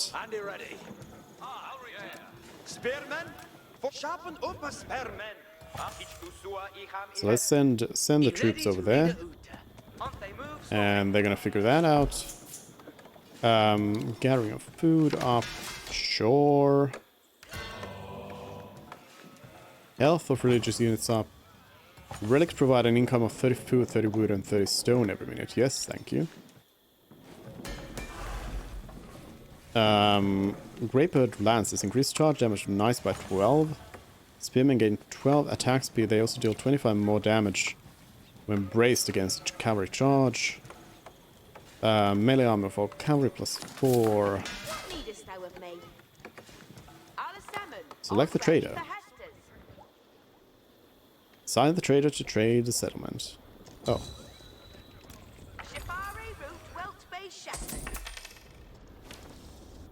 There we go.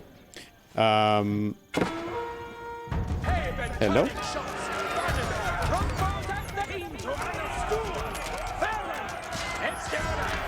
Kill them all.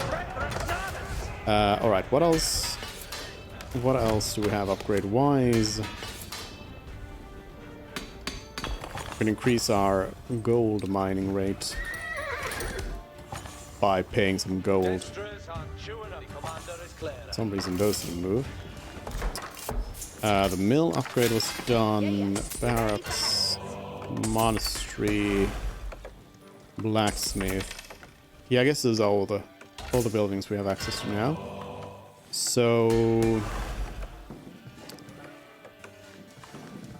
Well, let's get a bunch of upgrades. All the upgrades.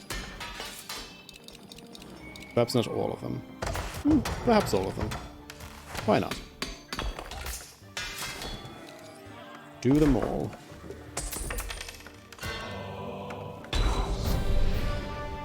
Produce trebuchets to breach Rochester. How many do we need? 3. Trebuchet Untitled. What Hestes? You wet me Hestes.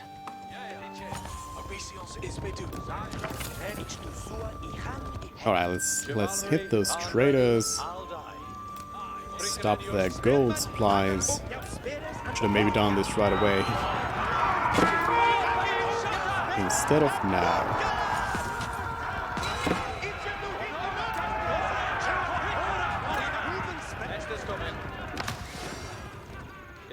Treasure chest.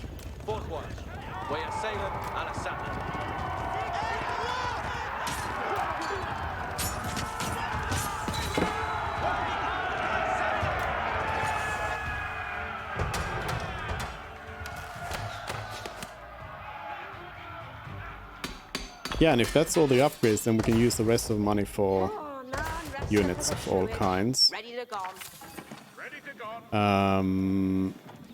We have really strong bows, but we could also get some knights going.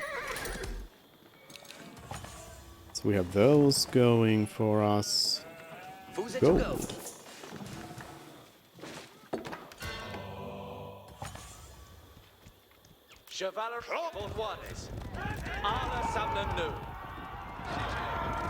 They're here in the forest.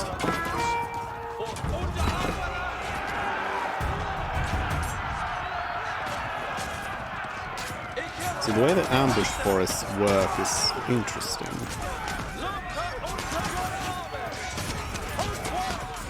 Pretty much means that you do want to have a scout with you most of the time. Whoa, whoa, whoa, whoa, whoa, whoa, whoa, whoa, whoa. What are you doing over here?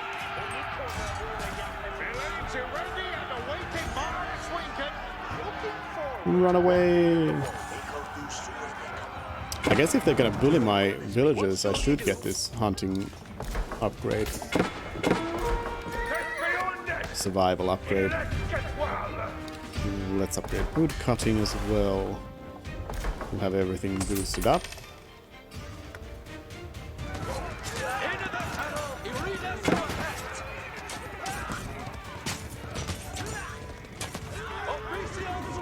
These troops honestly haven't lost too many. I think they were 15-15 at the beginning, so I only now lost one horse. This is the final trader as well, so then we can go and take out those mills.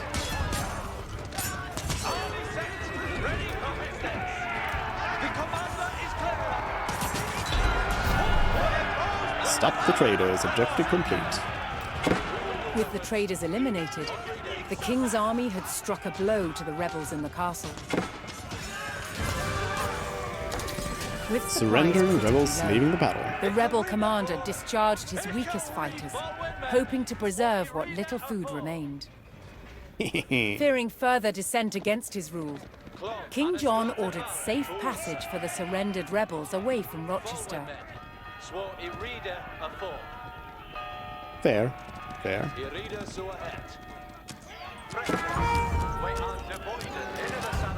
Hello? This army should be going over here to help. I guess these can help as well.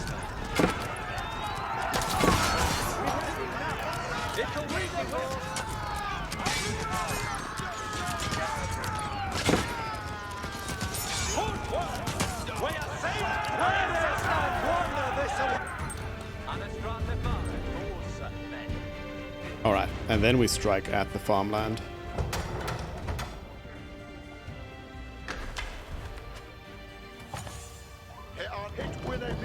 You ready for the next work? Moving. My shankers now whack the wearer. This is a pretty weird army, but I guess it brings us good trebuchets. ready cheap. for the next worker on the roller? Good cheap Here goes trebuchets. this building you building for they. Who doesn't like that?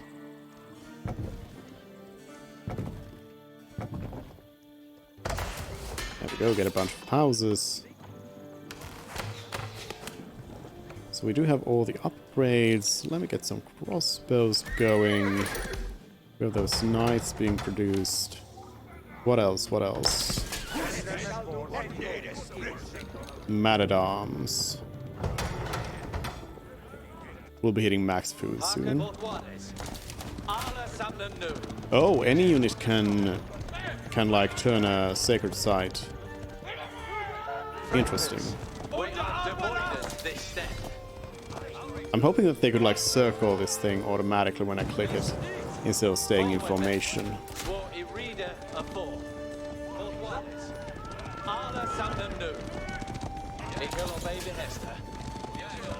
Let's try to avoid fighting if we can, and just go for the meals. Stone. The commander is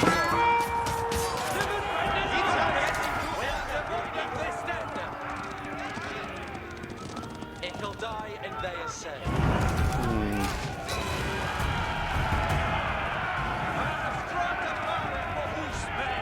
It feels to me that the minimap is less readable than it is in AoE 2.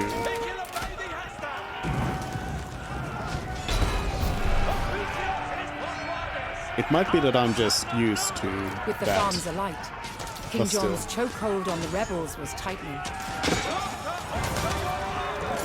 Surrender Cut to off from rebels. all hope of resupply, more of the rebels were forced to abandon the fight. Saving game. Alright, I think we can probably just steamroll in now. So let's bring all of our troops to the road here, and we're just gonna roll in. Prefer not to get hit by all the archers on the way though. That's not healthy. These random knights. Yeah, let's keep going, let's keep going.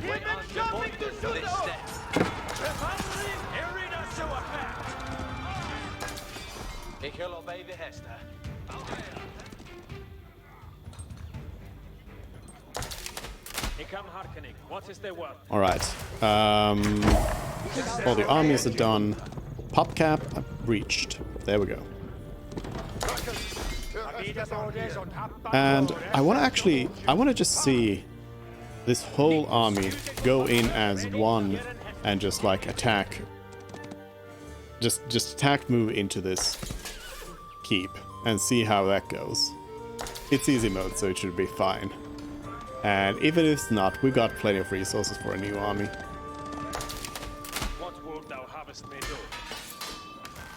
We have all the upgrades done. Everything's good.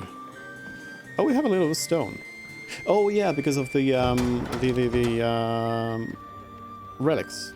They give us some stone. Speaking of, oh, I don't have any monks, so I need to buy a monk so that they can go and grab this relic. Oh, but pop cap. Okay. So, let's see how this Grand Army is gonna do. Oh. That is one big army.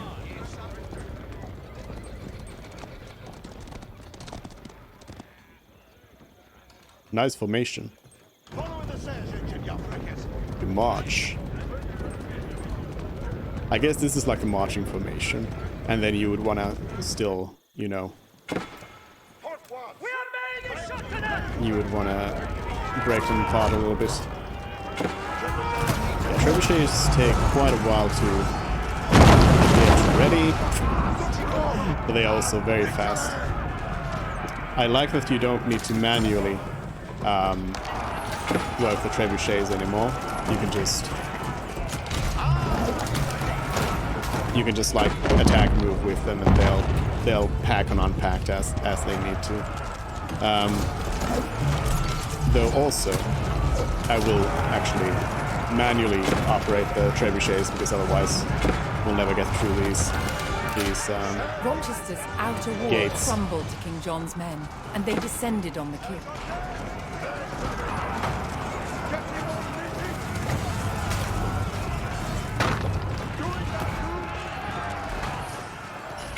Nine trebuchets just swiping in. Oof. Oof.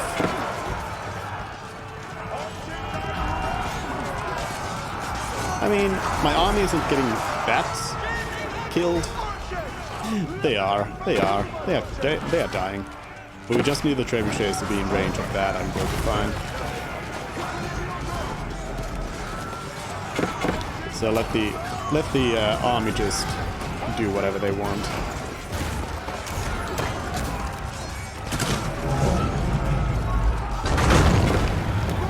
Oof. Oof. Beautiful.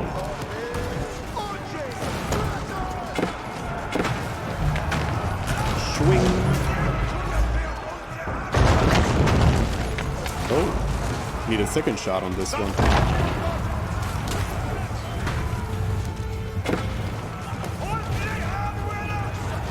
Oh, they do still have a big army in there. I'm not sure how this is gonna go.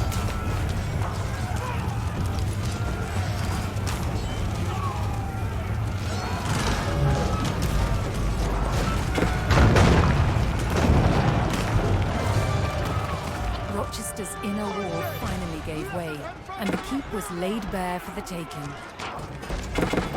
Alright, let's unpack.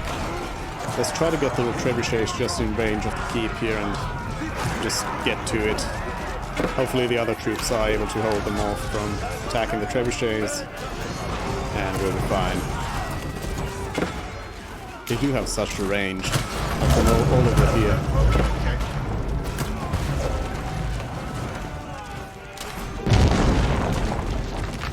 We need 2 volleys. 2 volleys from the trebuchets for that.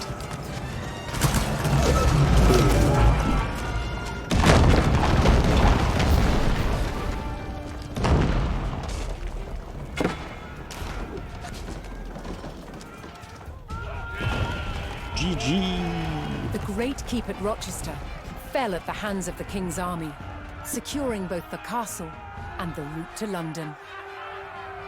While the fight for England raged on, a desperate King John clung to the throne.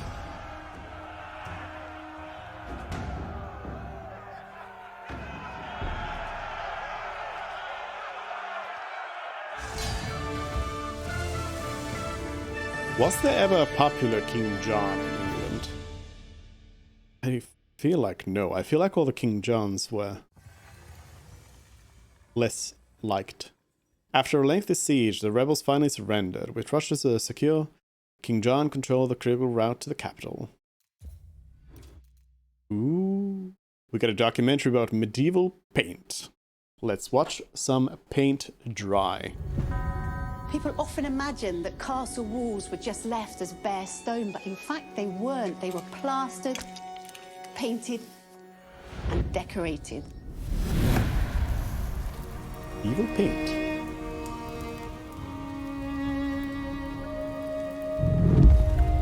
The process of making medieval paint begins in a quarry. This is a sandstone with a really high iron content. In it, we find pockets of ochre. This is iron oxide, like rust, and the ochre is one of the main ingredients in pigment making.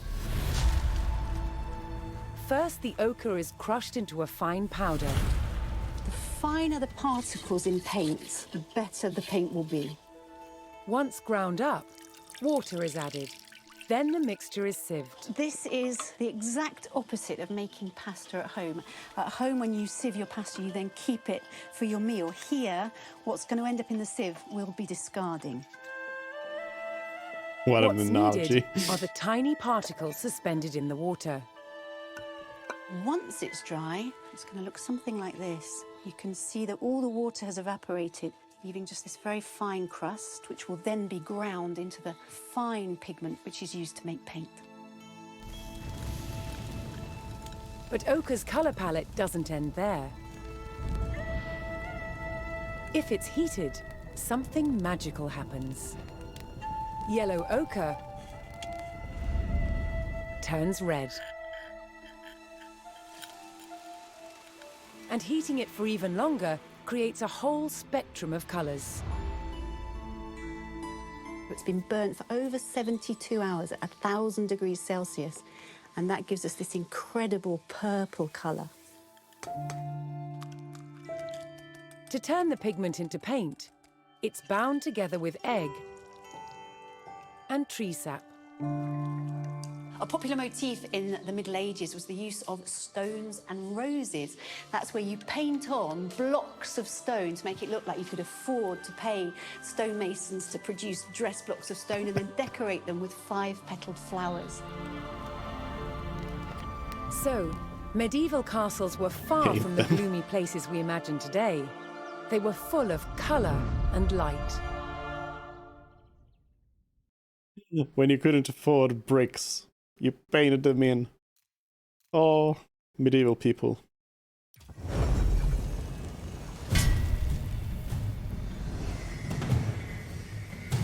Rochester, England. When forces loyal to King John undermined Rochester Castle, it spelled doom for the rebels inside.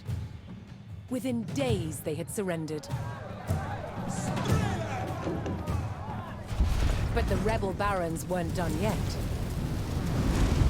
Their ally, Prince Louis of France, had sent an invasion force to help the barons overthrow King John. Then, in late 1216, the king fell ill with dysentery and died. His son, just 9 years old, was crowned King Henry III. It was now up to the young king's regent, the 70-year-old legendary knight William Marshal, to protect the crown. He faced a near impossible challenge. England was crumbling. Rebels were taking town after town. But William Marshal bided his time and prepared to defeat the rebels. Then in May 1217, he got the chance that he'd been waiting for. William discovered that the rebels planned to simultaneously besiege both Dover Castle and Lincoln Castle.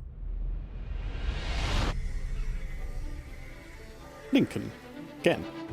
With rebel forces split and weakened, William Marshal led his royalist army to Lincoln. The castle on one side of the city was still controlled by royalists, under its formidable constable, Lady Nicola de la Haye. But the streets of the city were under rebel control. On May 20th, 1217, the Royalist Relief Force, led by William Marshal, arrived to retake the rebel-controlled city. The future of England rode on the success of this mission. The Second Battle of Lincoln, 1217. This is going to be the final. Rebel barons and their French allies besieged the castle at Lincoln. The king's knight, William Marshal, was tasked with retaking the city by force. So, what I'm not understanding about William Marshal's plan was that why would the armies go to Lincoln and not protect Dover if Dover was the thing that was keeping the French away? Because if Dover fell, then the French would come in, and that would be bad.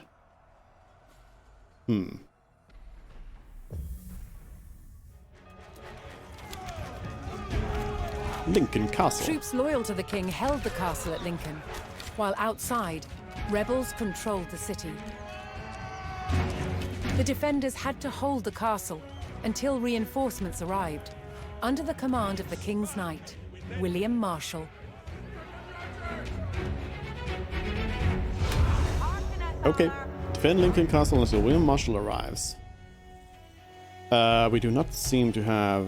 I think this is probably what's gonna get added to my base. We're gonna wait for 6 minutes here. With only a certain amount of resources here. I could get the springles to reinforce. I can only build one though. Maybe here at Lincoln Castle. Although network of citadels would actually be a better buy here. And instead we should probably place some more longbows on top of those walls. I'll put them down like the devs have put them here.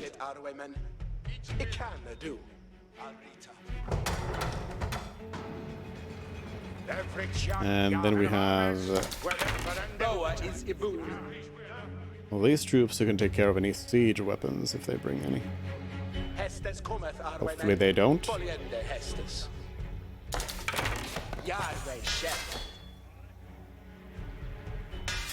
I mean, if they have some cavalry, I want to probably have something to fight them with.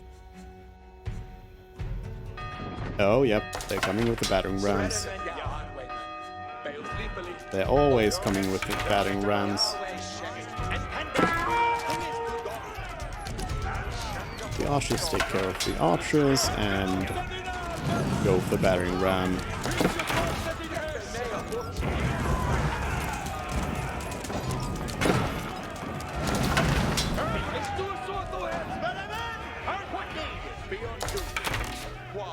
Keep fixing everything. I don't know if the armor clad is going to be a useful upgrade right now. Perhaps later. Yes.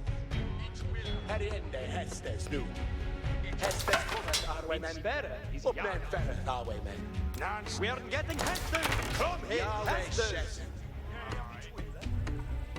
Some of these words, like Hestus, what is that?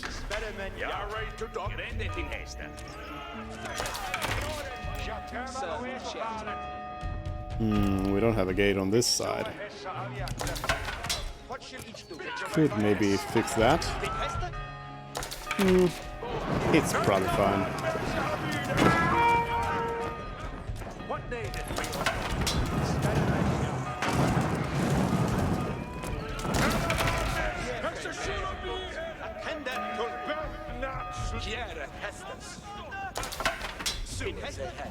So we should reinforce this side as well. Okay, let's not move too far away.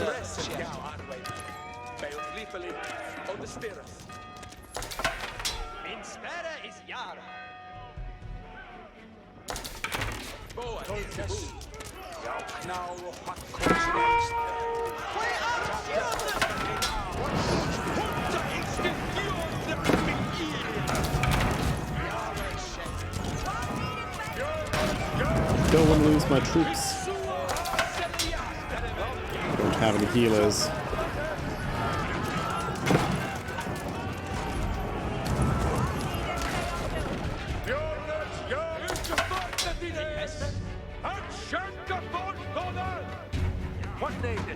I mean...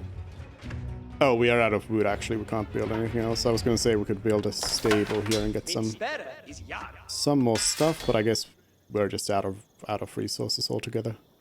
Man-at-Arms would require only food and gold. Let's get those. Oh, and that's all my food as well. Get one more pairing there.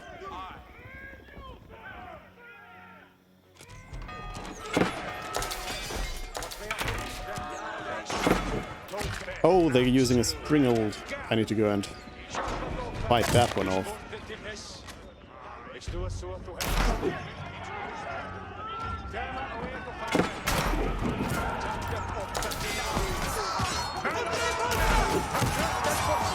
Otherwise, it's just gonna keep sniping everybody.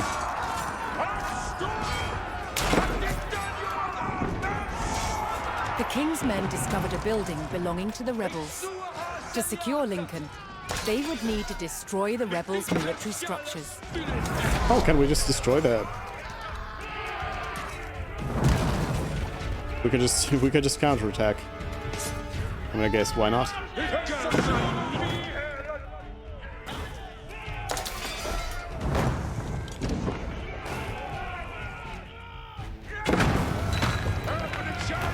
Yeah, no need to defend if we just destroy their stuff.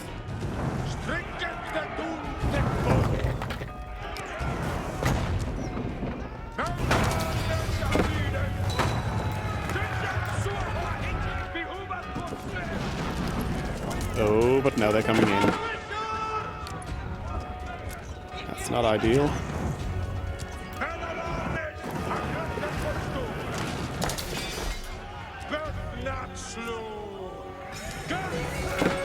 William Marshall has arrived. The King's Knight, William Marshall, arrived with his forces. While a hard battle remained, there was now hope for the young King's army.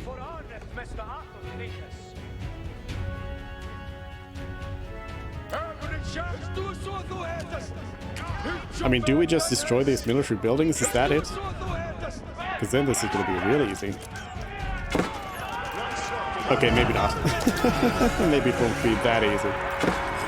You've gained control of Stowe. Were welcomed in Stowe, a nearby town loyal to the king. Thank you. Thank you, Stove.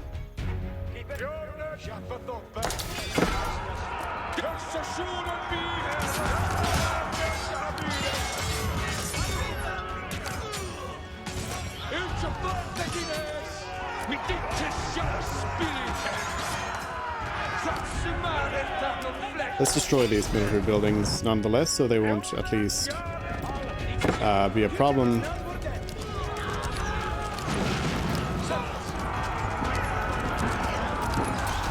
Charge!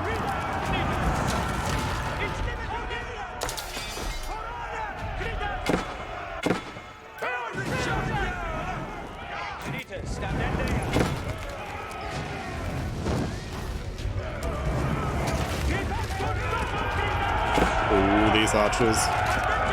They're gonna go. These men tore through the rebel fortifications, diminishing the enemy's military presence.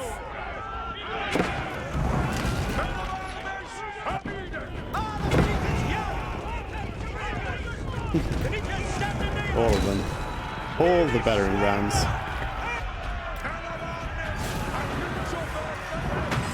The castle now The French faced are a new attacking. attack from the rebels' French allies. The king's army had almost regained control of the city.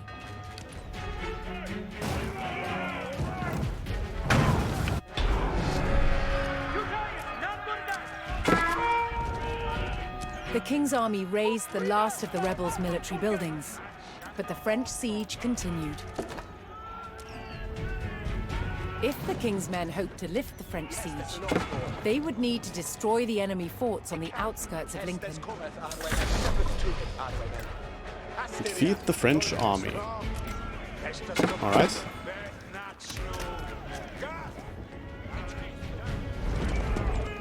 We didn't exactly regain control of Lincoln here. But I guess that's fine. I did not even look at the economy over here. I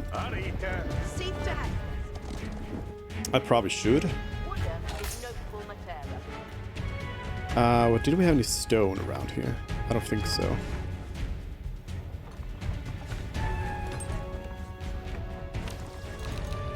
Let's get a few more farmers.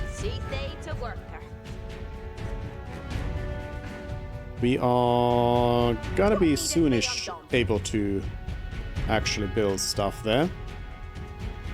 All right, let's send the Grand Army out and see if we can maybe take out one of the forts. They are forts, so I'm guessing we need actually some siege weaponry, and probably more than just battering rams. Though, who knows? Maybe we can take on them with battering rams.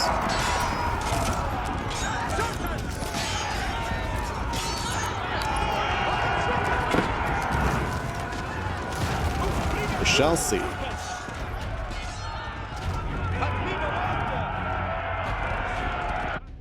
Scout would be nice. So what is it's QA for a farm.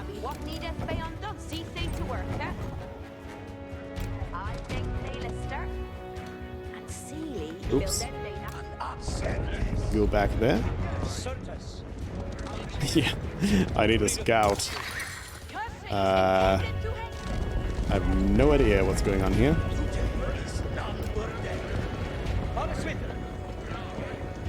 I'll keep the scout in like the army formation here.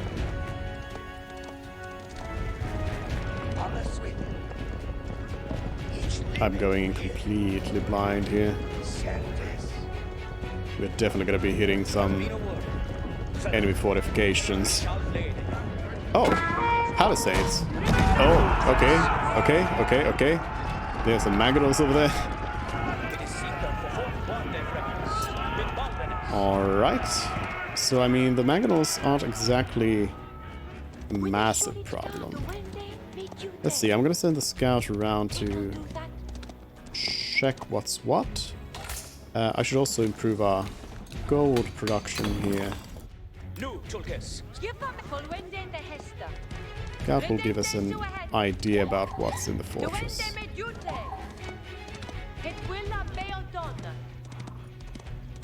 I must say, also the readability of like what forest you can and cannot move through is something that could be improved, I'd say. The king's men uncovered one of the French forces' siege camps near Lincoln. Right, so I only need to like check them to be able to see what's inside. So they have that one mangonel there, but not really much else. It's gonna be easiest to just go in through here instead of trying to like destroy a part of the like fortification here. So this is gonna make them. We can't really do that though. We can't get there.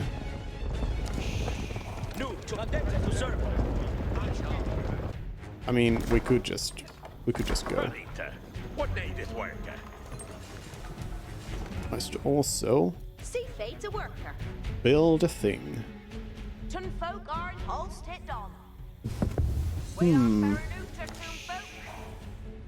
I mean, there are several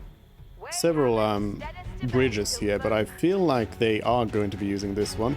So I might as well build the Berkshire Palace here, perhaps. I mean, Wingard would give us those armies, but I think we could just do Berkshire and fire with that. Take kind of over this bridge.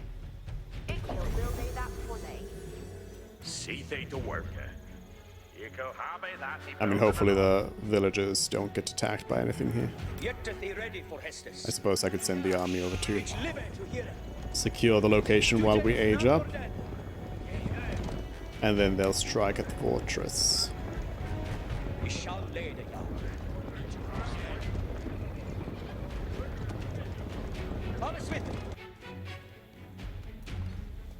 Did I have any of the economic upgrade buildings? Not really.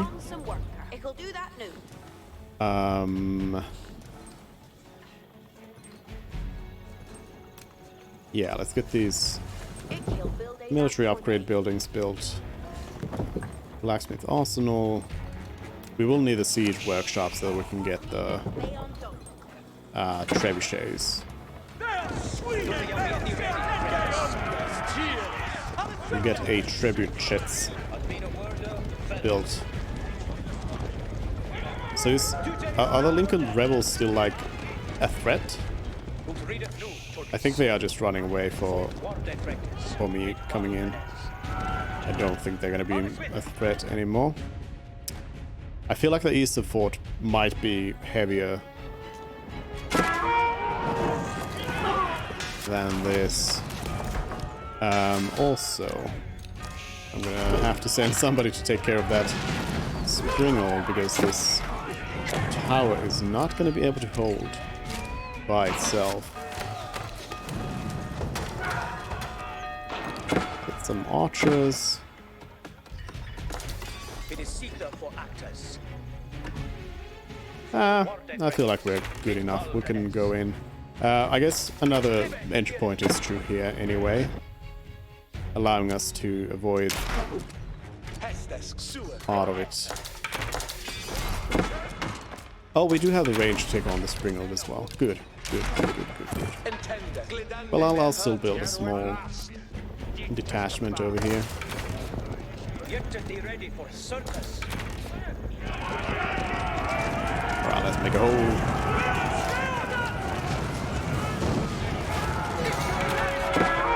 Go in. Oh, destroy the Mangonel first. That thing's gonna do way too much damage to everyone.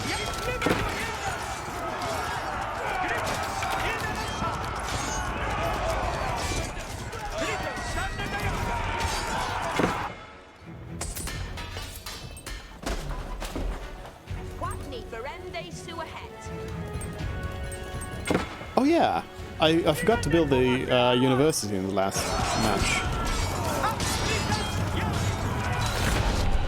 A new age begins.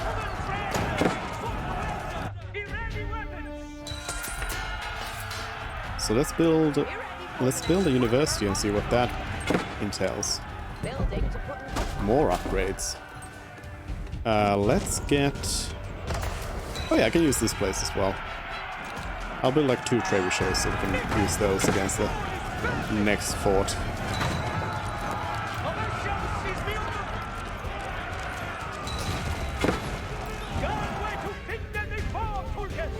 And enclosures, yes. So we get gold. The king's army tore through the French fort, weakening the enemy siege. Got him. Intended. Estes are coming.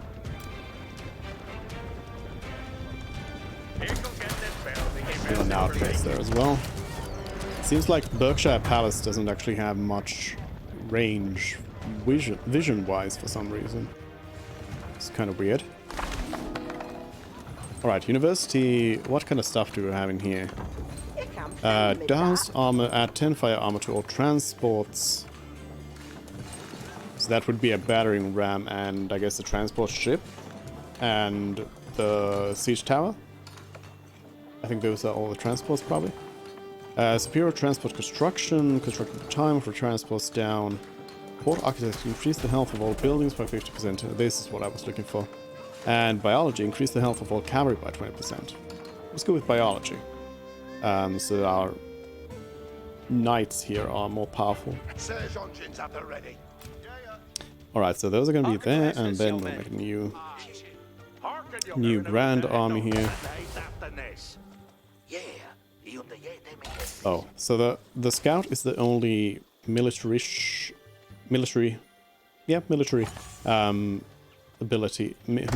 unit that cannot be produced from just about anywhere. Oh! Okay, I just noticed the gold cost of the trebuchet. I guess that really does give the other keep quite a nice edge. It produces slow, but it does produce trebuchets for cheap, plus a few other nice units. Yeah. But Berkshire Palace is a very strong defensive building, though. But then again, when it goes down, it goes down. And that's it. Alright, we got biology. Let's do the base upgrades, I guess.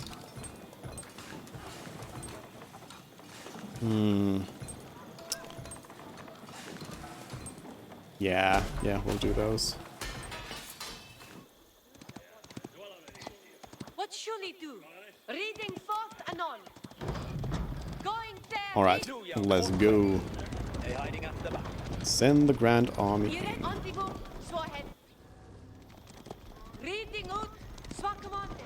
They have a small detachment there. We have an Hestes coming on. Gone way too Oh, another one over here.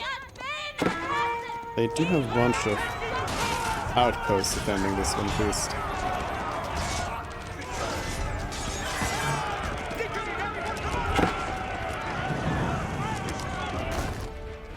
I think the trebuchets have a little bit of a hard time trying to be useful here.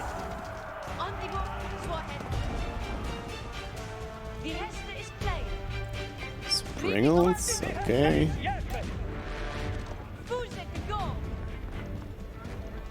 This might not be the best way in. It might be better to go round here, but we can probably manage. Yeah, here's the defenses.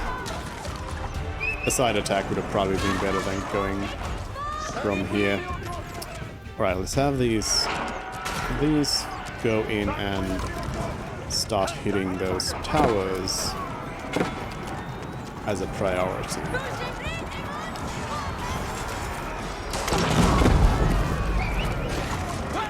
Oh, mangonels. Oh, I just noticed the destruction again. Mangonels, they hurt.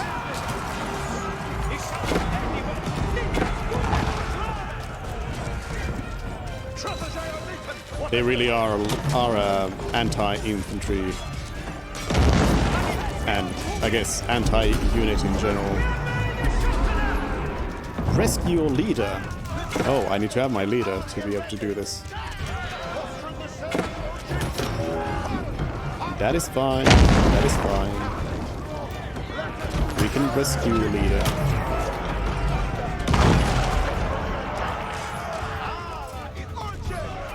Make sure the towers go down.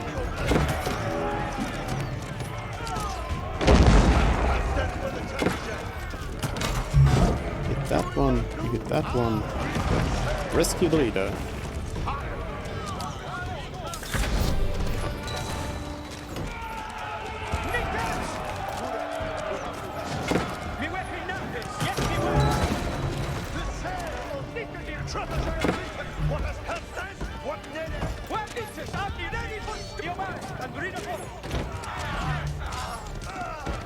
Alright.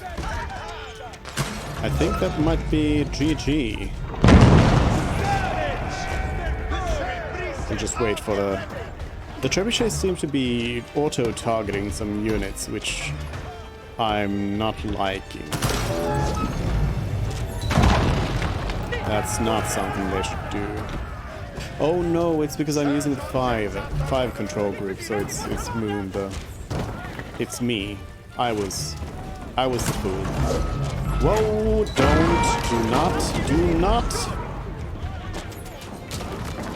not. Mangonel coming in again. Ouch.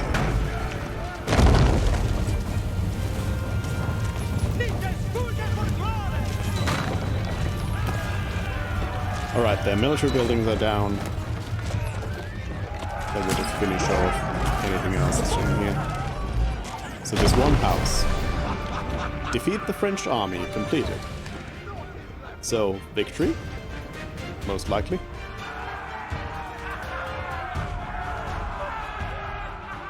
William Marshal and Nicolas de la Haye had saved the city, and with it, the kingdom. But what about Dover?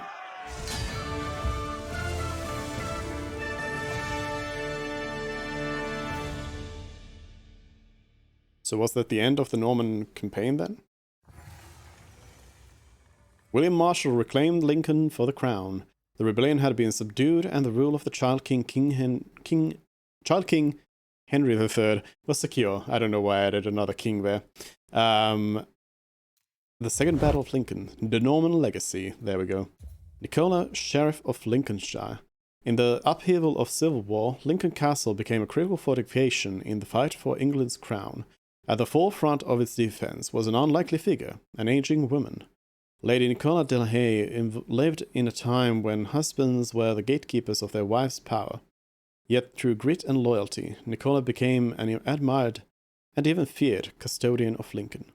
She personally planned and directed the defense of the castle through 2 sieges and regular attacks, staunchly holding her position against the odds. King John and his heir, Henry III, owed their crowns to Nicola. They spoke of her fondly as our beloved and faithful Nicola de la Haye. The Norman legacy. William Marshall's success in retaking Lincoln was an overwhelming victory for the Royalists. The rebel barons had been defeated, and their French allies driven out of England altogether.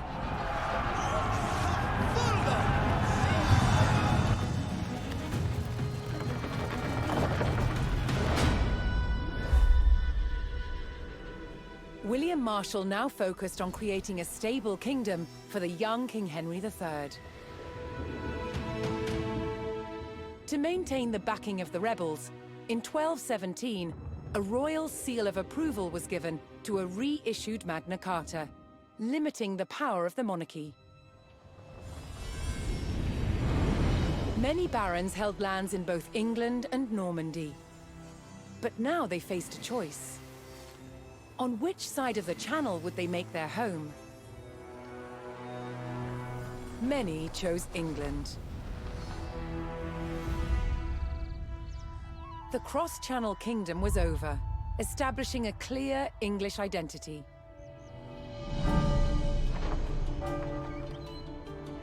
But the impact of the Normans on England's evolution is still felt today. Almost 1,000 years later, the surviving Norman castles and cathedrals still dominate the landscape.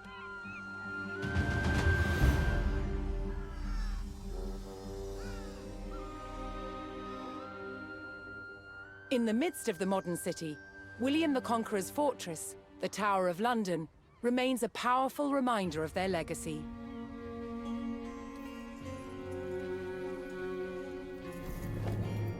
But it's the unseen influence of the Normans that endures.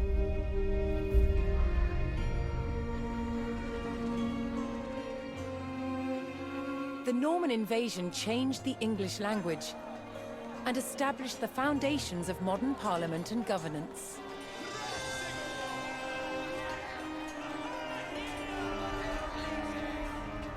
And it's all because one man, William the Conqueror, claimed the English crown that he believed by rights was his. The Normans conquered a country and changed the course of England forever. And then the English started conquering everything. Colonizing, lightly helping everyone. Continue. William Marshall's success in retaking Lincoln was an overwhelming victory for the Royalists. Wait, we just saw this. The rebel barons had been defeated. Wait, we just saw this. French allies driven out of England. Skip. Okay, there we go.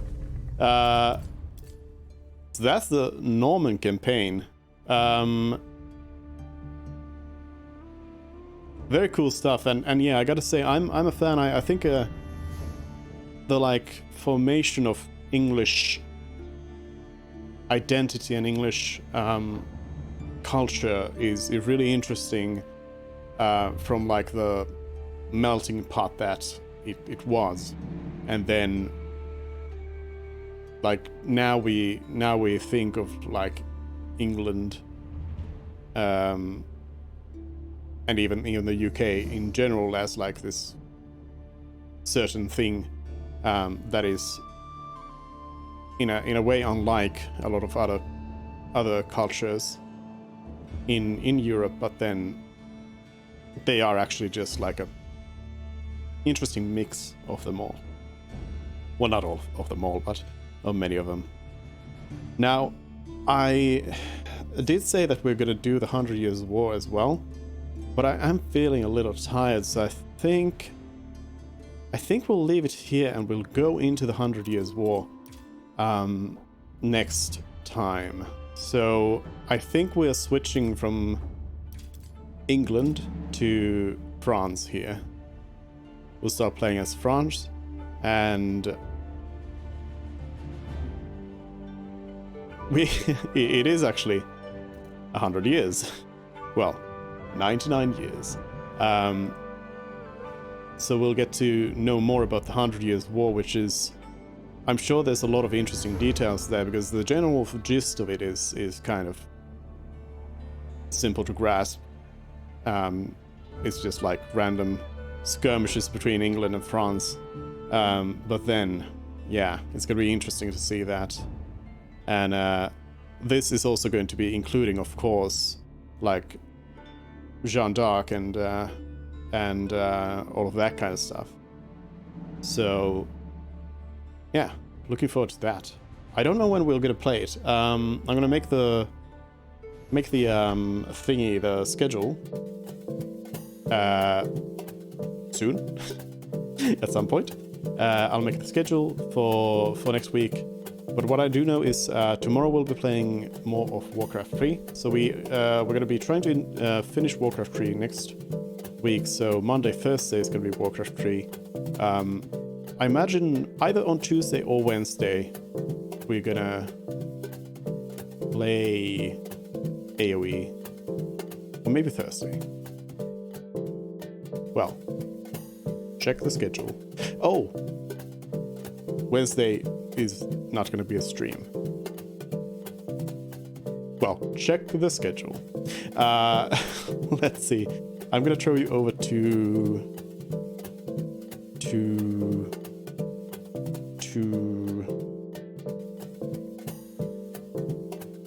Jeff Yard, who's playing some Grandia. We'll go over and check out Jeff Yard, Grandia 2. And yeah, I'll see you. Well, tomorrow is going to be Warcraft 3, that's for sure. But then for the rest of it, we'll see. I'll make it here soon. But thanks everyone for joining in, and see you all next time. Wait. Hello? Bot? Wait. The bot has... Oh. I only now realized that the bot hasn't been doing anything.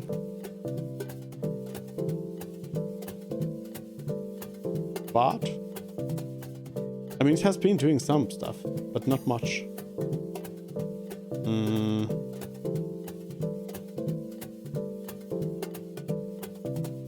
Alright, well, I'll just do it the old-fashioned way. We'll raid Jeffy, and yeah, see you. I need to figure out what's wrong with the bot. Bot.